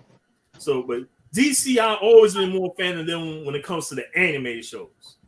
That's what got me into Batman. When it comes to the movie, Tim Burton movie and the animated series, that's what got me into DC, into those characters. But Marvel, I'm strictly more Marvel side. When it comes to the comic books of DC, Wonder Woman is the most I got. I think I got over 70 issues of Wonder Woman. Hey, Daryl, what's up, buddy? You see that, Daryl? Did that look like Cleveland Browns fan to you, man? It was 36-time champion. Brown. Nice. Cool, Daryl. Thanks for being here, buddy. Cool. Anything else? I'm happy I got this book. Sean got a roll. Oh, there's a good one. X Factor. Very nice. There's a 9 point. Another good one. Beautiful. Glad I got that. That one got up a lot in price too. I think it's undervalued. It's undervalued because of the damn movie sucked. That Age of Apocalypse movie. Yep. Let me so, see. What is it that Sean has in his collection that you really like? Just out of curiosity. In terms of books? Yeah. Well, what book I know he got that. I'm kind of jealous that he got like, oh damn, he got that. I forgot what book it was in terms of the issue. Let's see. I know he got the Star Wars books, and I'm kind of mad that like, man, he jumped on me on the Star Wars issues. Yeah. Was it the Black Panther? Yeah, I think he got the Chadwick Boseman Black Panther book, and I'm mad at myself that I could have gotten that when it first came out, and I did, and he ended up getting it, and now I can't get it because it's gone up in price like crazy. So I'm like, right, yeah. But some books, I can't think of any other books that he got that I know of. So, I'm glad I got more Tomb Raider. I think he got more. He started with the Tomb Raider books before I did. Yep. So I'm glad I got all the Tomb Raider, especially them Adam Hughes. I know he probably hoping that he don't. Sam in the chat tonight is a big fan of that too. Yes, she love her Tomb Raider, and I bought those Tomb Raider books, man. And I'm glad I completed the run Tomb Raider, and I think it's three years in a row I completed comic book runs. Because I completed Tomb Raider, I finally completed the Cable run, which is the first 100 issue run I completed. I completed Extreme X-Men, which I don't believe I ever posted that on IG. I completed the Extreme X-Men run. And who else I completed? There's another run that I did completed recently. But let me show you Civil Sable books that I recently got. Sure. Because she is another one. Another badass Civil Sable. Oh, there we go. 6 issues, if I'm not mistaken, of this run. Love me some Silver Sable. Round pack. Nice. So another priority run I'm going to try and complete this year. Sweet. I got all these books last week when I went on my birthday comic haul. Very nice. Did you have a good birthday, by the way? Happy belated birthday again. Yes. 25. Happy belated. Thank you. Ooh, upside down. So I'm gonna try and complete the Silver Saber run this year. Cool. And no, the funny thing is, I never did, because all the time I was collecting cable books, I never thought about completing a run of the cable books. So like when I think it was the Nova, the what's the name, the third volume of Nova, which started from Annihilation, which I don't got the books or anywhere near me. Okay. When I completed that run, that's when I completed the Nova run of that. That's what made me just say, you know what? I think I need to finally get these cable books that I've been missing for all these years. Because I think I had 70 issues of cable. It was 2012 when I bought a lot of cable books. That was the last time I bought a lot of cable books. And I had 70 issues and I was missing a good 30 of them. So I said, in 2020, I said, I need to complete this run. So that's when I went on the tear. Every store when Sean go to cons that I don't go to, I thought, yo, look out for these cable books, man. I need that. You end up finding the books I need. And that was the first year I started using CLZ. Organize my comics. So that's when I get into the and thinking that I'm gonna start completing runs that I want to complete. Like the X-Men. I think how he completed his run, the volume 2 X-Men run. So now I'm looking at I should go ahead and complete it because I got a lot of issues from issue. I got issue 1 through all the way to issue 42. And I think it's 100 issue run. So and I got all the other issues are just random. I got issues in the 50s, issues 60s, 70, 80. And I don't think I got 2 issues in the 100s. Okay. So that's the one I may eventually complete. I'm into the mode of completing comic book runs now. Cool. Yeah. Okay. You know the runs never stop. Because I quit in 2015, and now they kept going, and now I no longer have a completed run. Oh, talking about that, you guys. By the way, Jace was on the comic call tonight. Matt showed a Silver Surfer book I have never seen before. Really? It was so cool. Yeah, it's really rare. I gotta hook up, talk to Matt about that. Well, I want to know where he found that. That was really, really cool. Yeah, he showed I forgot what he called it. What did he call it, Jace? Do you remember? What, the book of soap? Yeah, the Silver Surfer that he had. It was kind of like it was like an ad something that he called it. And I can't remember what it was called. I'll have to hook it on eBay. Yeah, I gotta look it back up. Yeah, when he showed that though, I was like, what? Never seen that book ever. That was interesting. What's that? Well, Matt be showing some books, so sometimes I had eBay open just in case. You know? What are these books going for on eBay, man? Exactly. He's getting some steals, I'll tell you that.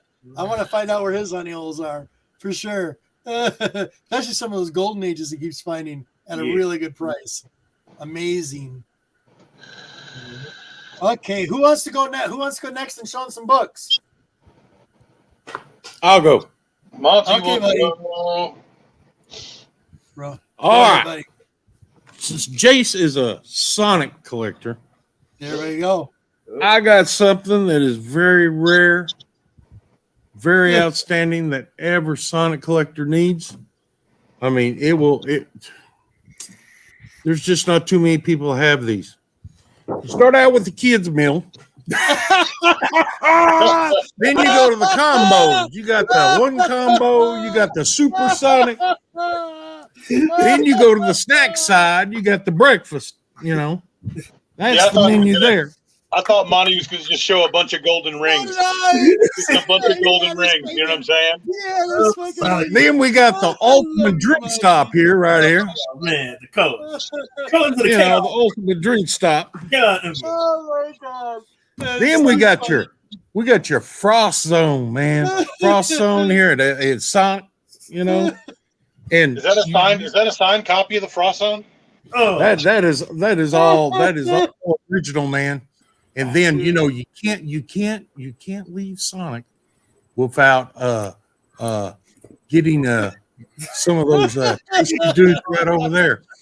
The slushes, the mass variety of slushes. These are original Sonic posters that come out of the Sonic sign. I couldn't haul in my 8-foot Sonic sign that I got, but that's just a little bit. So, dude, that was great.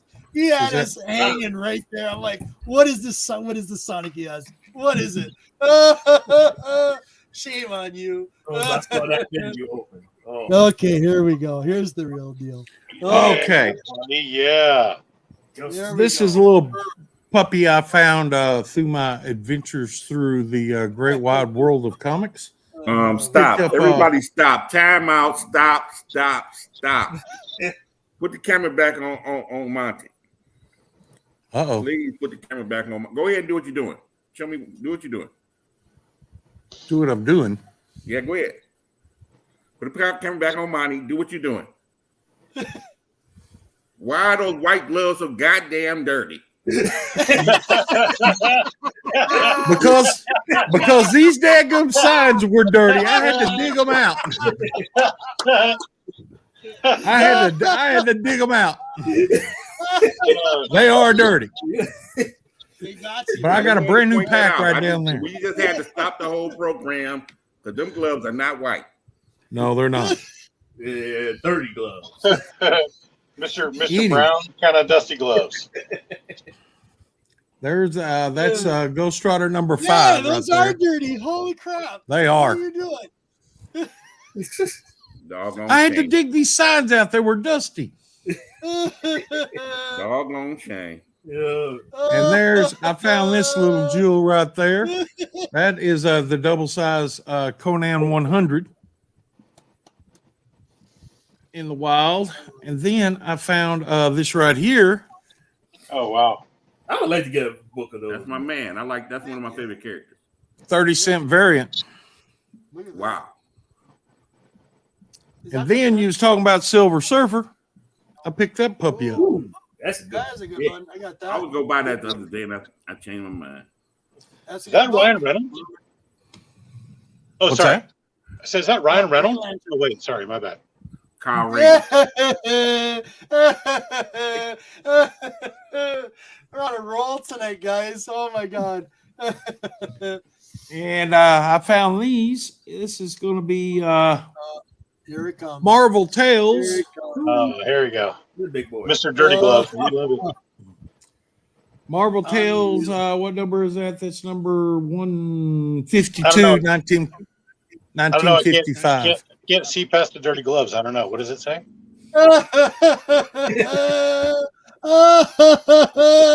I love you, Roman. That's a nice catch. They He's are not dirty. wrong. He's absolutely right. That was spot on.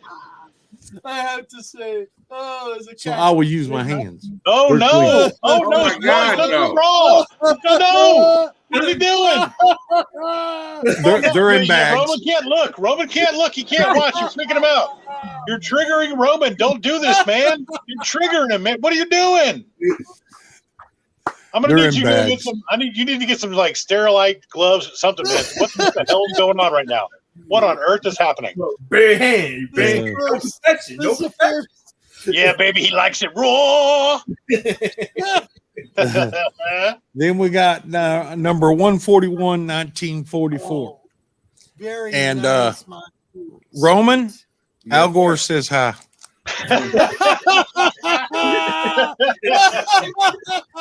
Excellent finish. Well played. Excellent finish. I gotta say, that's a good finish. Yeah. That was great. That was a good finish.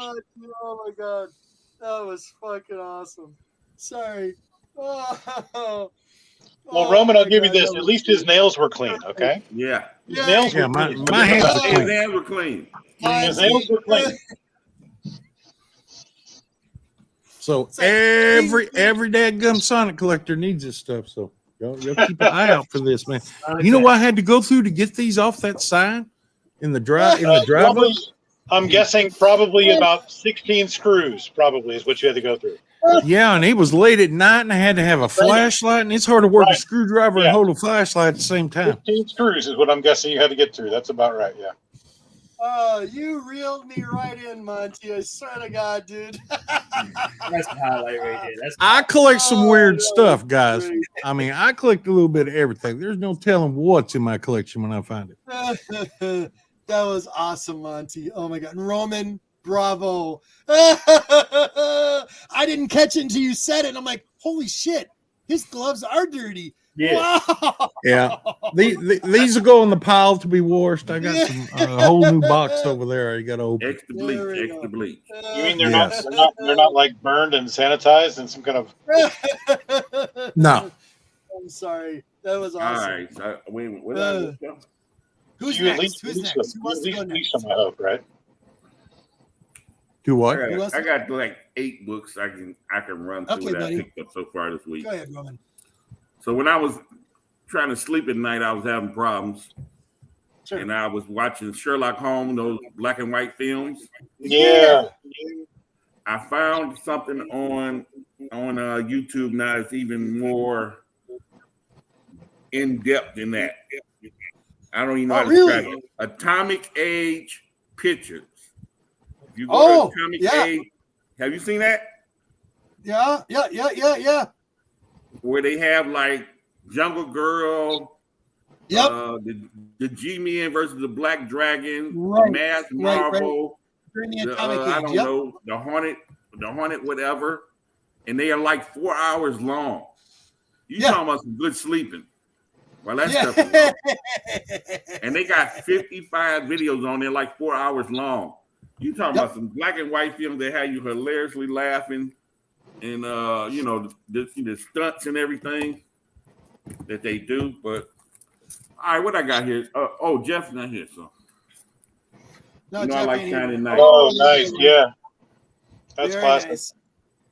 Very nice. Big shout out That's to Jeff. one. I'm Gonna gonna work get the tonight. first appearance of Shining Night, but we'll see. Very nice. Oh, those are cool.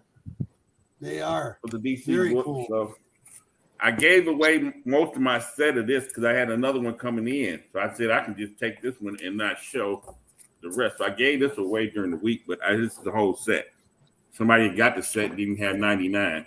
But these are all Wow. DC Universe logos. This one here. Nice. Yeah, those Here's are hard one to of my come by. favorite parts. Yeah. This dude is always fighting 2 guys. This is what y'all see me watching in the middle of the night. Yep. I've seen those. Yep. These little fight Awesome. scenes, hey, dude be fight 2-3 guys at one time. Damn Batman, the Masked Marvel. So we got Flash 96 here, and it is a DC Nice. Universe logo. I just got these in today, so I got to take them out of here. And that's another one. This is the whole Terminal Velocity run, where all the other speedsters jumped in there. That's 96, 97 with Johnny Quick on there. And this was while Wally West was and there's 98 DC Universe logo. The reason I bought this set over mine, here is 99, because I was able to get this one with the DC Universe logo. Yeah, those are cool, man. Those are not easy to come by. Yeah, so I got that whole run in DC Universe logos. That's the whole run. Only got a few books left here. I had to get this. I forgot who I got this from. What this That's game cool, man. That's Joe cool. Quesada 1-in-100. Yeah, can I run into Samuel Jackson and have him sign that? Yeah, that would be nice, wouldn't it? Seriously, that Oh was my cool. God. That's the signature. Yours. I always buy these. Yeah. Right? Got my first one from you, brother. First one from you, Uncle Roman. Yeah, so I get these when I can. This is how they're going to portray Dracula from now on. So Yeah, that's tell how he people looks. about that. Tell people about that don't know about it. Just Tell 3 people books about that, left. Roman. I got these all from Roman. E-Rod. Roman, Huh? Roman, rewind, go back to that Dracula one and tell people about what that is. Tell you what. Tell people what that is about, what that is. Tell people Oh, what that so is. I think it was 2010, 2012. They used this version in animation, but it is from X-Men Curse of the Mutants. I could pull a couple more books out maybe in a minute It and was show you. really good. So the X-Men run, Curse of the Mutants. He is Vlad. He is resurrected in issue 3. This is issue 1, the 1 in 25, Marko Djurnovic. And excellent. it's a hot book, you know, but you know, whenever he comes. And what happened was, I was so happy when they did the book just recently, Blade Vampire Nation. And this is how they showed Dracula looking. This is how Dracula looked in that book that just came out at the end of last year. Or this year, whatever. Yeah, just this year. Last 3 books I got from E-Rod on Whatnot. I go on there. Oh, yeah, baby. I needed an 88. This is a double. It's an upgrade.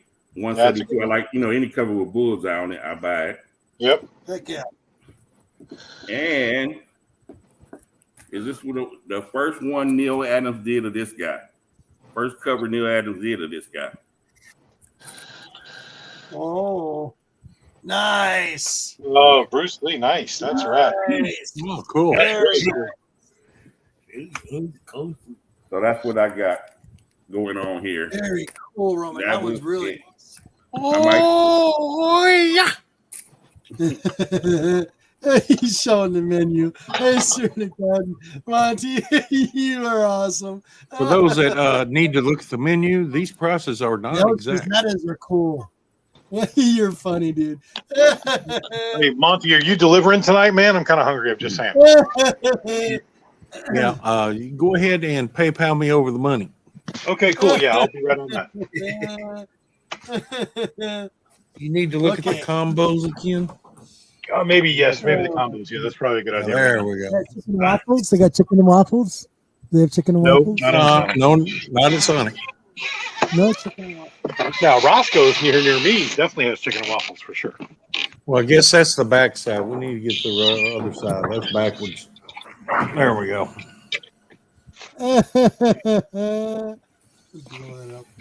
Oh my goodness, you're making me hungry, dude. Yeah, that chili Sonic love his chili dogs. What'd you say? What'd you say, Jace? Sonic love his chili dogs, man. Oh yeah, yeah. Foot long conies. I love the chili dogs too. They just don't love me. No. Roman, I'll probably have to hook you up for a new one. Another one. I got a 9.8. I got it slabbed in a 9.8 too. Very nice. Of course he does. Nice. Sure. Yes. That was the Curse of the Mutants run. Oh, there it is. No, that's both of those are 1 in 75, but this one is the vampire. All the X-Men are vampires. Yep. Nice. And all right. This is the second print that's hard to find. This is number 2. Is this number 2? This is number 2, the second print with Blade on it. Yep. Hard to find. Very hard to find. Issue 3 is where they resurrected him. Yep. That's when they actually resurrected him. So that's really when he came back to life. And then they did some specialty 1 in 25s for the next few issues. I forgot some of the characters for the rest of that storyline. So they did these. There we go. These were all 1 in 25. I've seen that, but yeah, I've seen those before. Yeah, so this is part of the curse of the mutants. Some of them I got double. And this was a Mark Brooks. That was not it. But this was if you ever want to see, because I think they're gonna do something with this. One in 15, 20 years. This was the Blade one shot. Yep. Yeah, I like that cover. They got 2 different covers for this one. I love this one here. This is Storm. It was a one shot for Storm and Gambit. Curse of the Mutants. Oh yeah. Sweet. Storm and Gambit, Curse of the Mutants.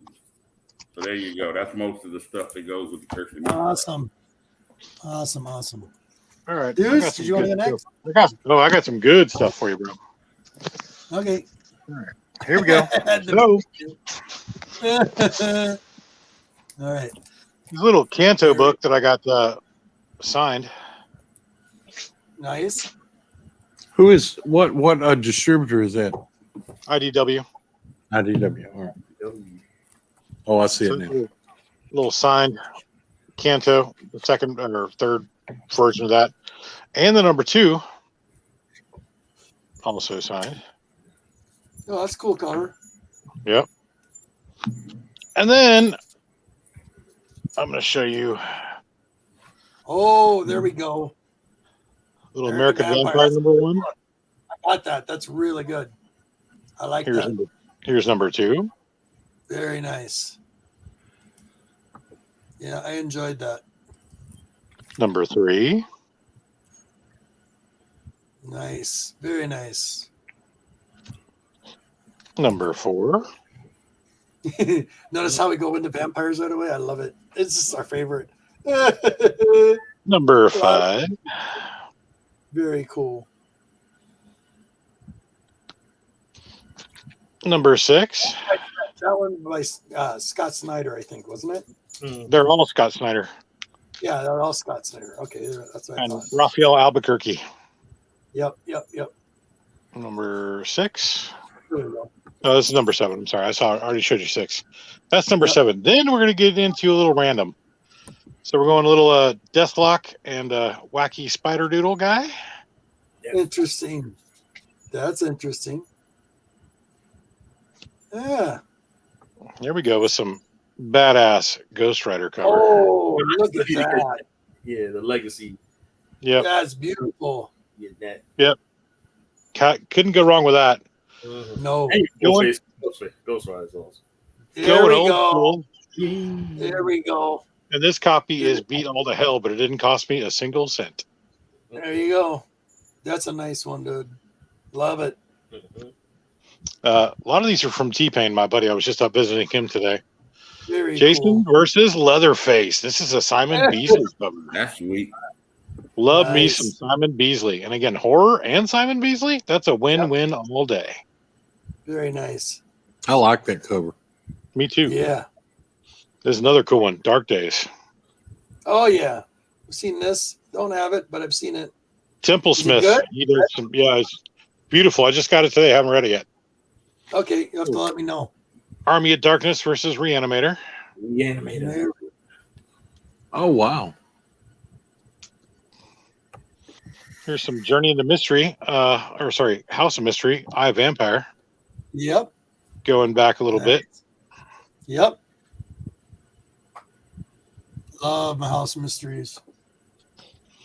Here's a little DC Weird Mystery. Nice.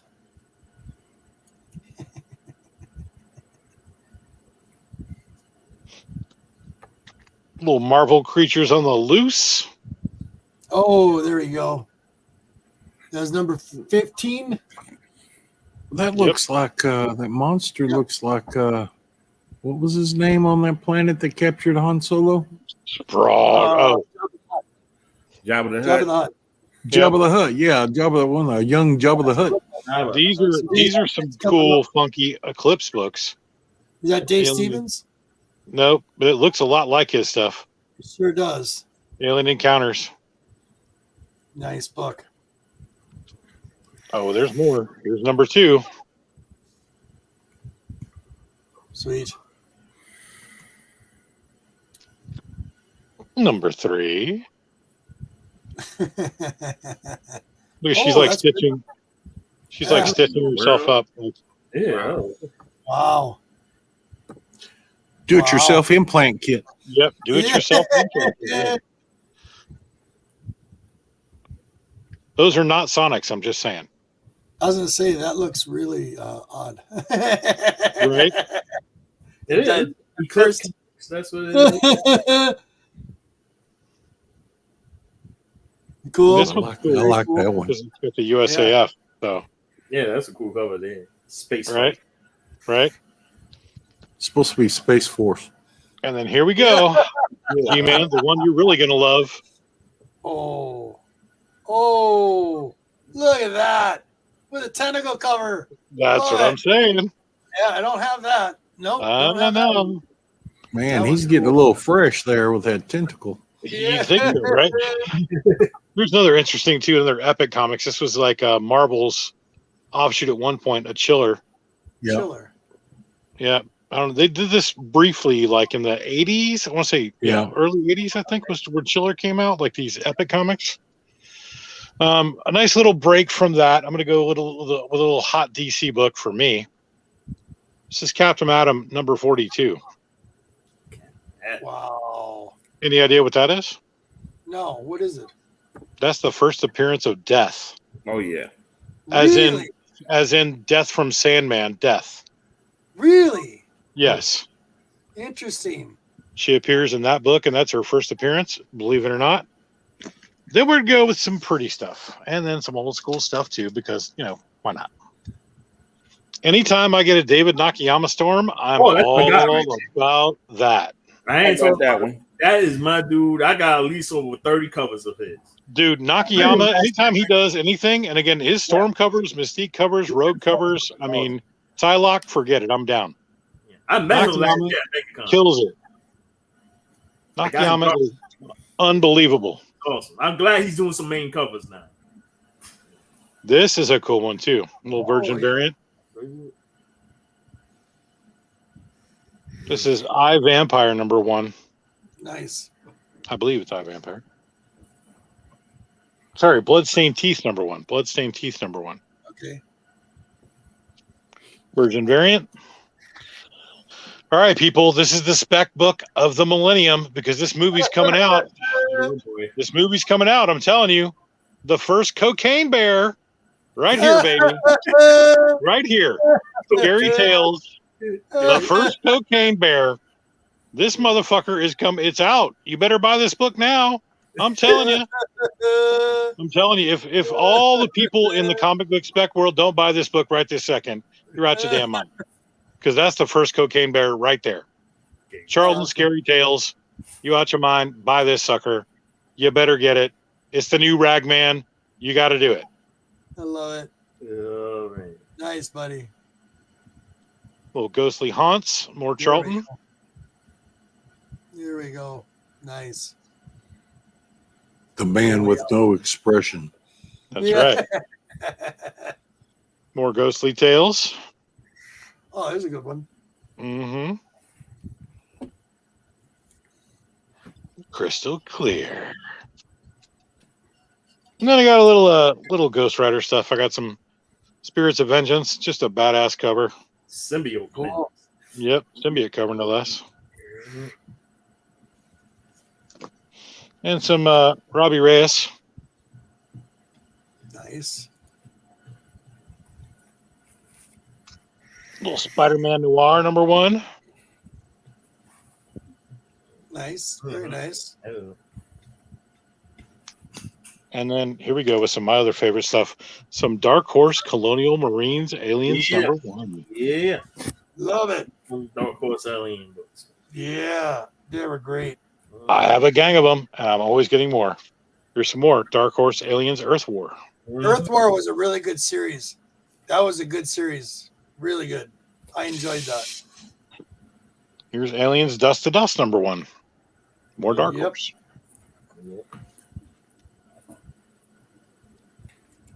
Little Aliens Genocide next. Yep.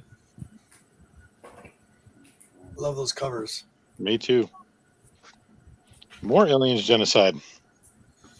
This is not, if Sandy's still watching, this is not her favorite. That's a beautiful cover. That's a beautiful book. Oh, Beautiful cover. Love it. yeah.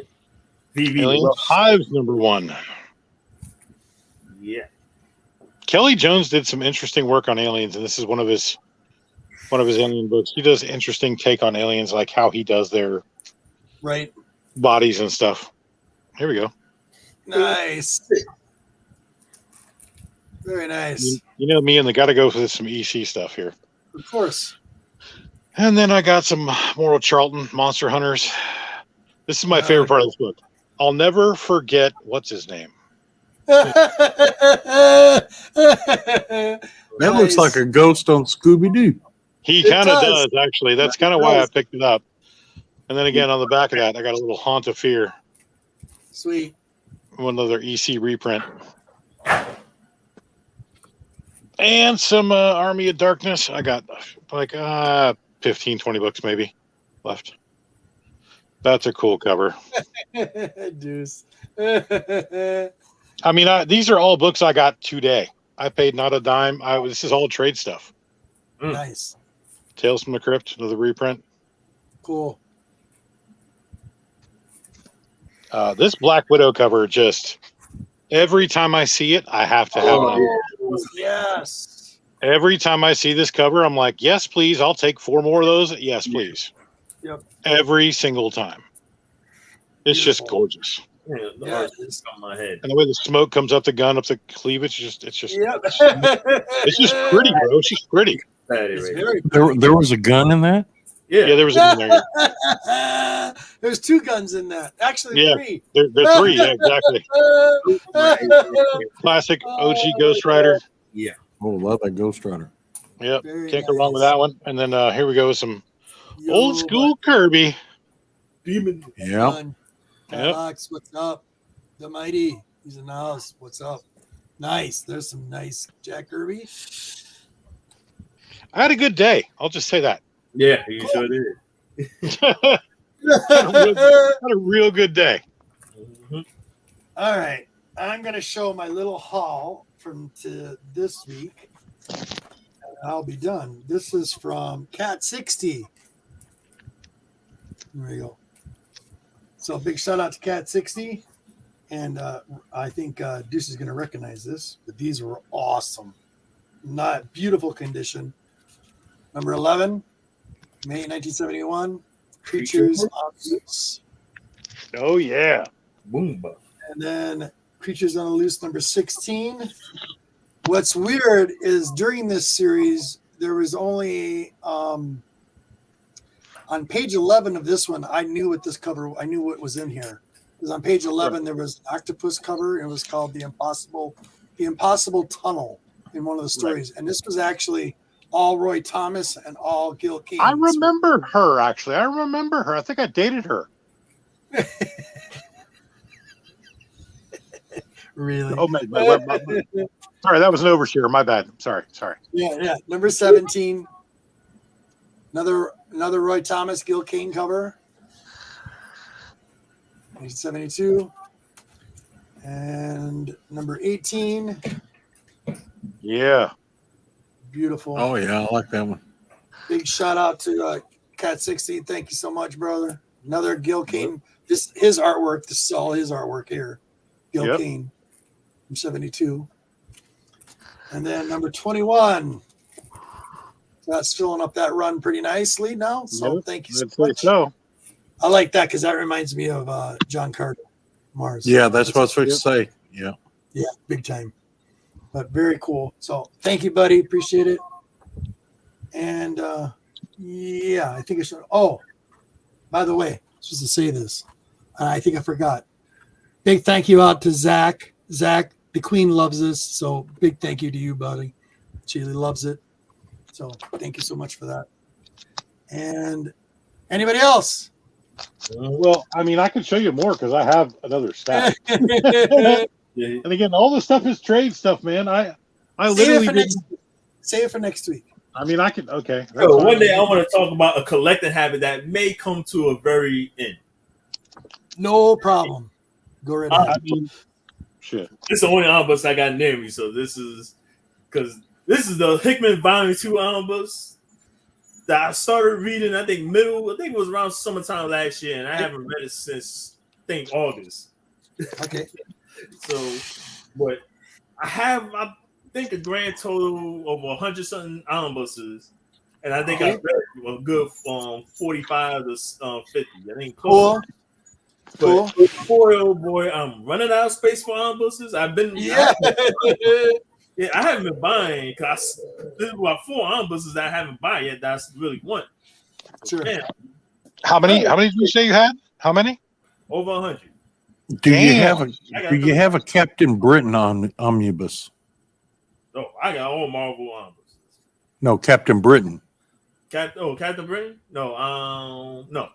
That's the one I'm looking for. That's the one that came out. I think they reprinted that one. I found out. I'm about to finish the Captain Britain run. So I'm gonna try to. I actually like to read the omnibuses more than I like to read single issues. Because I ended up reading the entire 90s X-Men run through the hardcovers of omnibuses. Sure. Right. It's the best way to do it. Yeah, that's like the whole story. Yeah, because that's what any of these modern day Marvel stories. If certain issues, I'll buy the same buy the books. just for more of the covers. But if I want to read it, I'm reading it through ombuses. Like the Hickman X-Men.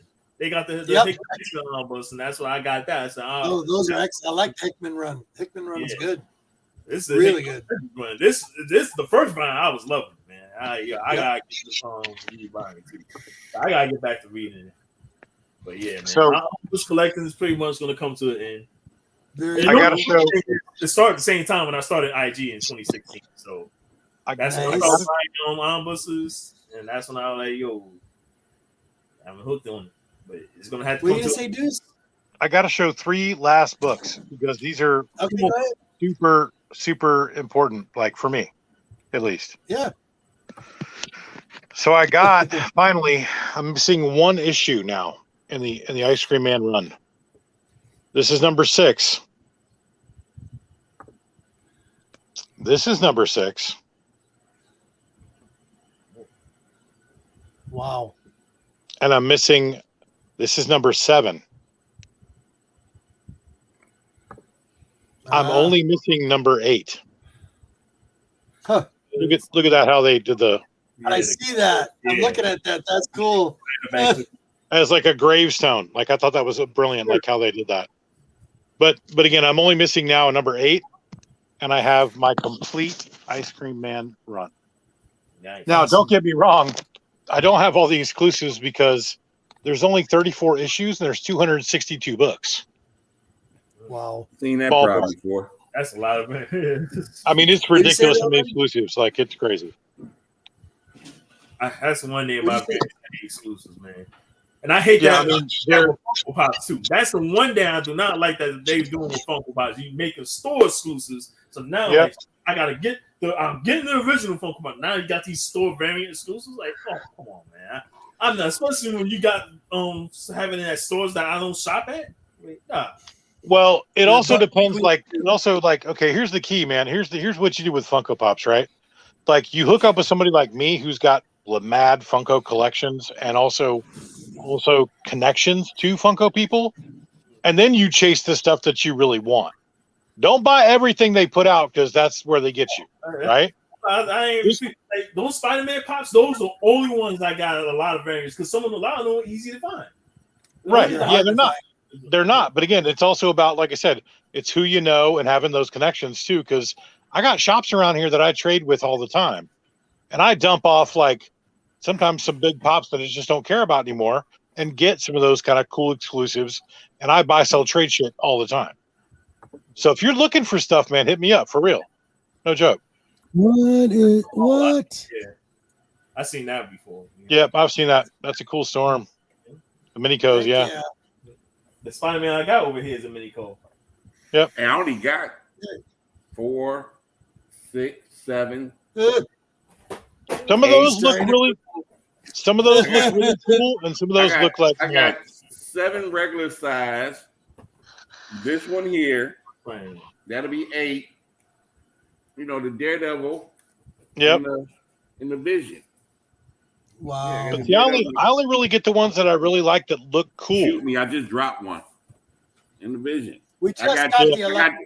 I got the Electra's done. The Electra's done. Oh, no, I got one more. My favorite.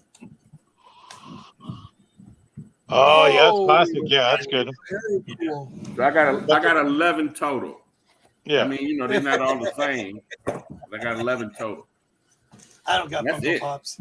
I don't know how y'all do all that pop stuff. Yeah, but you got some. You say you don't know how, but you still have some. LCS guy, this one is broke. So I was just being nice to him and gave him a Deadly Hands of Kung Fu #1. And he couldn't sell this because something broke on here and he had glued it back, but he just gave it to me. Right. Wow. So, you know, I didn't pay for it. You know, like basically I got it for a Deadly Hands of Kung Fu #1. Sweet. The owner felt like doing stuff for me because I did something for him. It's reachable right here. Let me go ahead and show you. I've got that. I've got the black suit Storm and the white suit Storm. Yes. Funko. I showed this on the Tomahawk crew right here. Nice. Wow. Mortal Kombat 11 Storm. Yep. Love it. That's awesome. Is that ectoplasm he's holding in his hand? Ectoplasm. No, that's the old Sonic menu he's holding in his hand. Here's my Bruce Lee right here. I think That's cool. Right? That's Oh, wow. cool. Like that a lot. Yeah, I throw this in the preview. Spider-Man. Yes. Yeah, Yes. that's a cool one. Very nice. That's the GameStop Love exclusive, right? Yep. Yeah. Yep, that's a cool Love one. I the remember blue seeing that on one. it. I What almost are bought they- that one myself. What are they made out of? PVC? They're those PVC statues. Yeah. Master Chief. Yeah. And classic. There you go. Master Chief.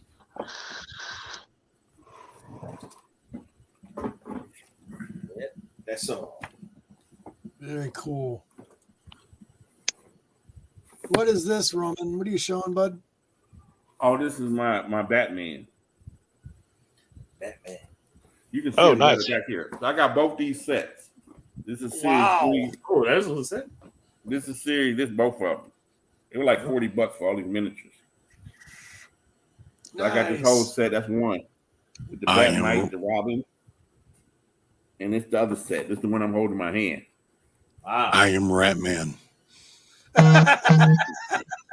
So I got both of those right there. That's the two I got in my hand. It's easy to see them on the back here.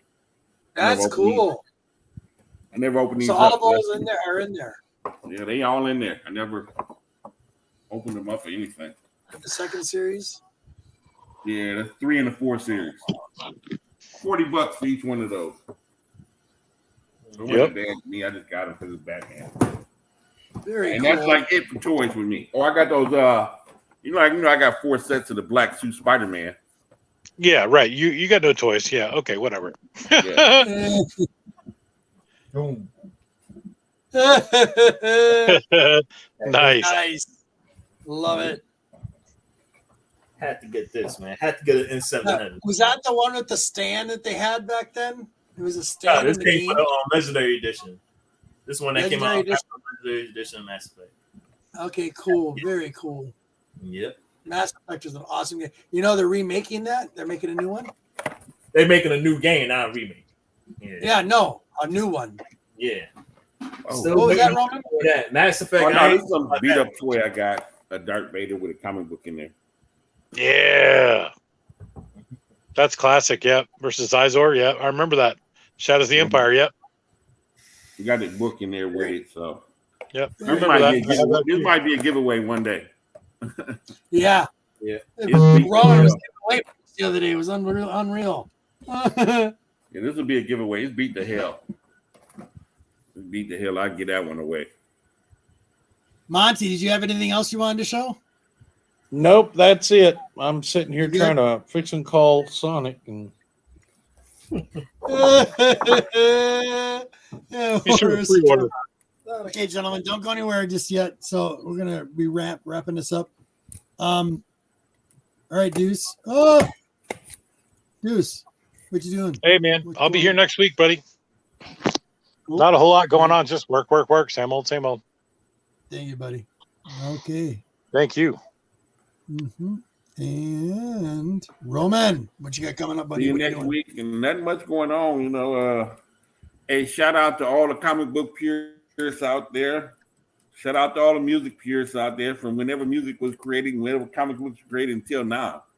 80s, 90s, 60s, 70s, 40s, 50s, whatever it is, I was thinking about Monty the other week when he said the comic book purists. I said, what about the guy that was born in 1930, who was 8 years old when Superman came out? But then by 1960, he said the books after 1960 sucked from 60 to 79. Right. When Monty was reading, and the rest of us was. I was thinking about that the other day. I mean, it's really all about perspective, right? I mean, like you like what you like, and there's nothing wrong with that, but it's really all about perspective. Yeah, there's people out there. Hey, that guy's turning 95 this year. What, 92 this year that thinks comic books sucked after 1960. What the hell is Wow. Really? that? Think about that, though. Yeah. I'm just saying, he might think comic books suck because he got the ones that was pre-Cold Horror or before the Comic Authority. He was born in 1930, so by 1960, he said, everything after 1960 sucked. I'm just saying, what the hell was that? There's somebody out there that thinks like that. Of No, course. it'll be interesting to hear that perspective from them guys. I thought that was a back of a truck there at first. Yeah, it is on the comic book. Yeah, it's the back of a truck. Oh, Yep. I thought you said it was a tombstone, but no. Oh, all right, I see. I thought it was too originally, but it's not. A truck. Wheels underneath. Censored for indecency. And then you For got those- this. So It's those not- people, it's a- those That's people tough. for foot fetishes can't see the feet. Apparently All right, Wouldn't that be- Monty. Wouldn't that be Rob Liefeld drawing that over the feet so he didn't have to roll the feet? I mean, he didn't work on this book, but it could be. I won't be here next week. I'm on call, but Oh, no. this Reese's Sonic Blast looks good.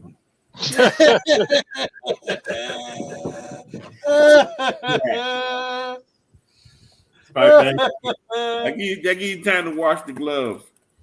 Yeah, maybe. Yeah, 2 weeks to wash the gloves for real. Honestly, I don't wash them. I just get new ones. Use some bleach. Use bleach. It helps. Bleach and salt helps. They got you, Monty. Sorry. That's just a one-time thing. That was a fluke. It was a fluke. That was a pure fluke. I was shocked. I was totally shocked when I seen how dirty the gloves were. I said, "Man, I know my I was totally shocked. Like Then he Well, took these his things- gloves off. When he took his gloves off, that's what shocked me the most. Yeah. These things were dusty, and I went in the house and got them, and I had to dig them out, and there's dirt all over them. well, better on the gloves than on your hands. All right. Is that it, Monty? Oh yeah, that's it. I'm through. What you working on? What you working on in your place? What's new? Oh, If you want to see a quick picture, Yeah, I had a Let's see. suggestion. You should do like just like turn off your mic or play some music in the background, and then have people watch you build stuff in your shop. Blueprint. well, that would be comical because I screw up a lot.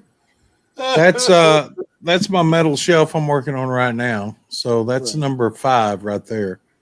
So I'm getting it together, and it's going to go over there with my other shelves. You can see where dead Superman's hanging, yes. Yeah. Yeah. But that right there goes way back there, and they're all full of comic books right now. But yeah, and they're So what's stop the in for your capacity? slushes. What's the capacity of those shelves? Like how much weight can those shelves hold? They can hold ever full of comic books. Totally full of comic books. I mean, they were filled full of metal fittings. Yeah, so they can hold thousands of pounds. Yeah, you're good. Yeah, that's solid metal and everything. It'll be good for my omnibuses, man. My Look like a whole 3 boxes of shelf. heavy. Hey, It'll hold 4 boxes of shelf. Ooh, short boxes and long. Short. Long. I'm going short on everything. But you could do long boxes though. Well, they'd lift stick that out, shit up. but I'm getting rid of all my long boxes. But that's what I'm working on. So Cool. Okay. Buying Jeez. designer for short boxes. Please tell people what's going on in your life. first of What all, you- it's awesome being with you guys, man. It was awesome. My story, sharing my gaming story, my comic book history, But yeah, man, it was awesome being on here. I ain't got nothing in terms of planning on. If Common Hall Crew is on next week, I don't know if they're gonna take off or not, but Right. I will be on there because Saturday's now my officially off day of work. And G-Man's Cool. right. Excellent. Yes, because last week I had I had to work today. I worked during the morning time. Oh wow. So Right. But now I'm officially gonna have Saturdays off. So I will be making more appearances on Common Hall Crew. So Cool. on there we on. But I want to talk about on my page that I've Yes. been doing is very intriguing. I don't know if you've been seeing it, but I've been posting doing 28-day black characters in video games. Okay. Yeah, so I've been doing that a lot. So I haven't decided on. So far. I don't think for this Sunday was already Sunday, but I haven't decided on who I want to do. But I do have the final 2 that I have planned on. So Okay. one of them is the Mass Effect character. So Yep. I've been doing it. I've been loving it. I've been like, yo, shit. So, cause I wanted to do this last year, yo, talk about black characters in video. I feel like they don't get a lot of spotlight on them. Yeah, exactly. Characters, so that's why I decided to go ahead and do it this year. Hey, I need to finally go ahead. That'd be cool. My black characters. I'm going to be probably doing the next year because there's a lot of characters I haven't even touched on. Well, you could do this one. This is actually somebody who's actually was very prominent. Black Time. Yeah, see, I'm only really doing original video game characters, so that's why people was bringing up, what you gonna do the Blade game and what's the name, Afro Samurai? Like, I'm doing original video game characters who was created in the video game. So I'm not doing licensed characters, right? Okay. Yeah, so I'm just doing video game only. Yo, Deuce, I touched on Horizon Forbidden West. Now I know you play that game. The amount of black characters that they have in that game and how good they look. Right? Yep. Yo, I was only going to do Varl. Varl, he was the only character I was going to touch on, but I decided to touch on the whole cast. Yo, I agree. That cast of black characters, even with what's the name?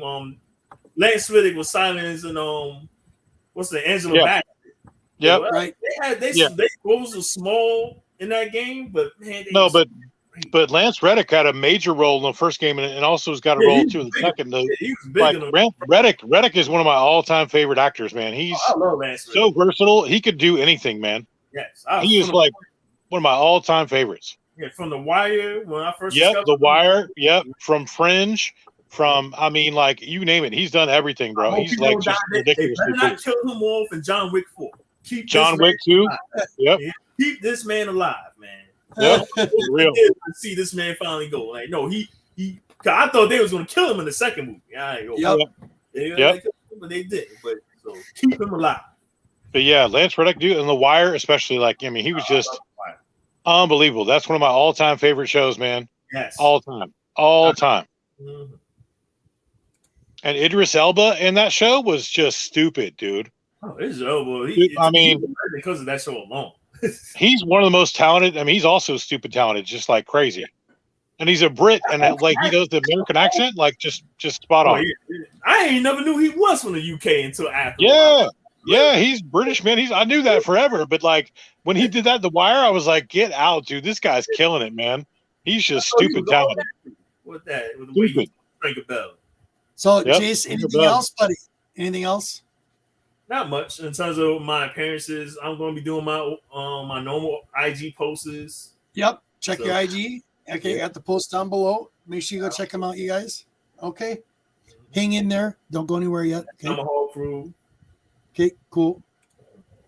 If someone brings back his show, then I may appear on his show on a daily basis. Yeah. And you're always welcome, Jace. Always. Anytime, welcome. man. Anytime. I made it through. It's almost 4:00, and I made it. Yeah, you did. I made it. Yeah. I'm on the East Coast too with you, man. I'm with you. I understand. I'm on the East Coast too. That 2 hour nap really helped. Yes, right. It does. Yeah. Okay, hang in there. Don't go anywhere, guys. All right. So thank you so much. Love you guys. Love the community. You guys on the panel tonight. Jace, you rock tonight. You're welcome back anytime you want to come back. Please, we'd love to have you. And thank you, Roman. Thank you, Deuce. Thank you, Jace. Thank you, Monty. Monty, you're awesome tonight. And Roman, good for you. You caught him. And Martin while he was here, and Martin while he could be here. Yes, and Martin. Exactly. And Martin. Y'all dirty dogs. Hey, you're the dirty one, dog.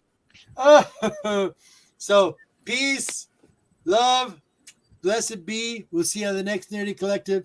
Thank you so much. Hit that like, hit that subscribe. Everybody down the links below. Please go check them out. Peace, you guys. Have a wonderful weekend.